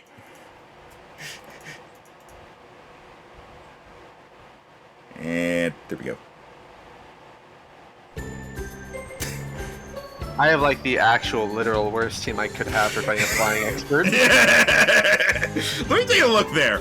No, you're actually all right because you have 2 steel types. Bug, fighting, ground. Ground isn't weak to flying though. I know, but still, I don't think I have anything super effective except maybe Ice Punch. That's it. Maybe, but still. Actually, I do have Rock Tomb. We'll see. All right. So yeah, that is how this ends off with you coming across Hawk on this route, who suddenly seems incredibly, not even eager is the right word for it, desperate to have a battle with you. You think he's bored because no one's made it to the Elite Four yet? I mean, that's not how it works. It's like the league thing. It's not until the end of the year anyway. But, Alright. as you prepare to have a battle with an Elite Four member, see you next time. Oh, dang. I don't know how that's gonna work out. So yeah, this was what was going to happen if you went on the route instead of the thing. Well, I think the Pokemon... Yeah, I'm assuming only the Pokemon we use against the swords get XP. Correct. So nothing else is actually in our party. Yeah. So, the others that were in your party do still get XP. You just didn't, like, use them. Okay. It's just the ones in the PC are the only ones that don't. Okay. All right. So we're going to end off there. So let me double check. Right. Tomorrow and Friday, no stream because Maria is doing her birthday and VTuber debut 24 hours stream.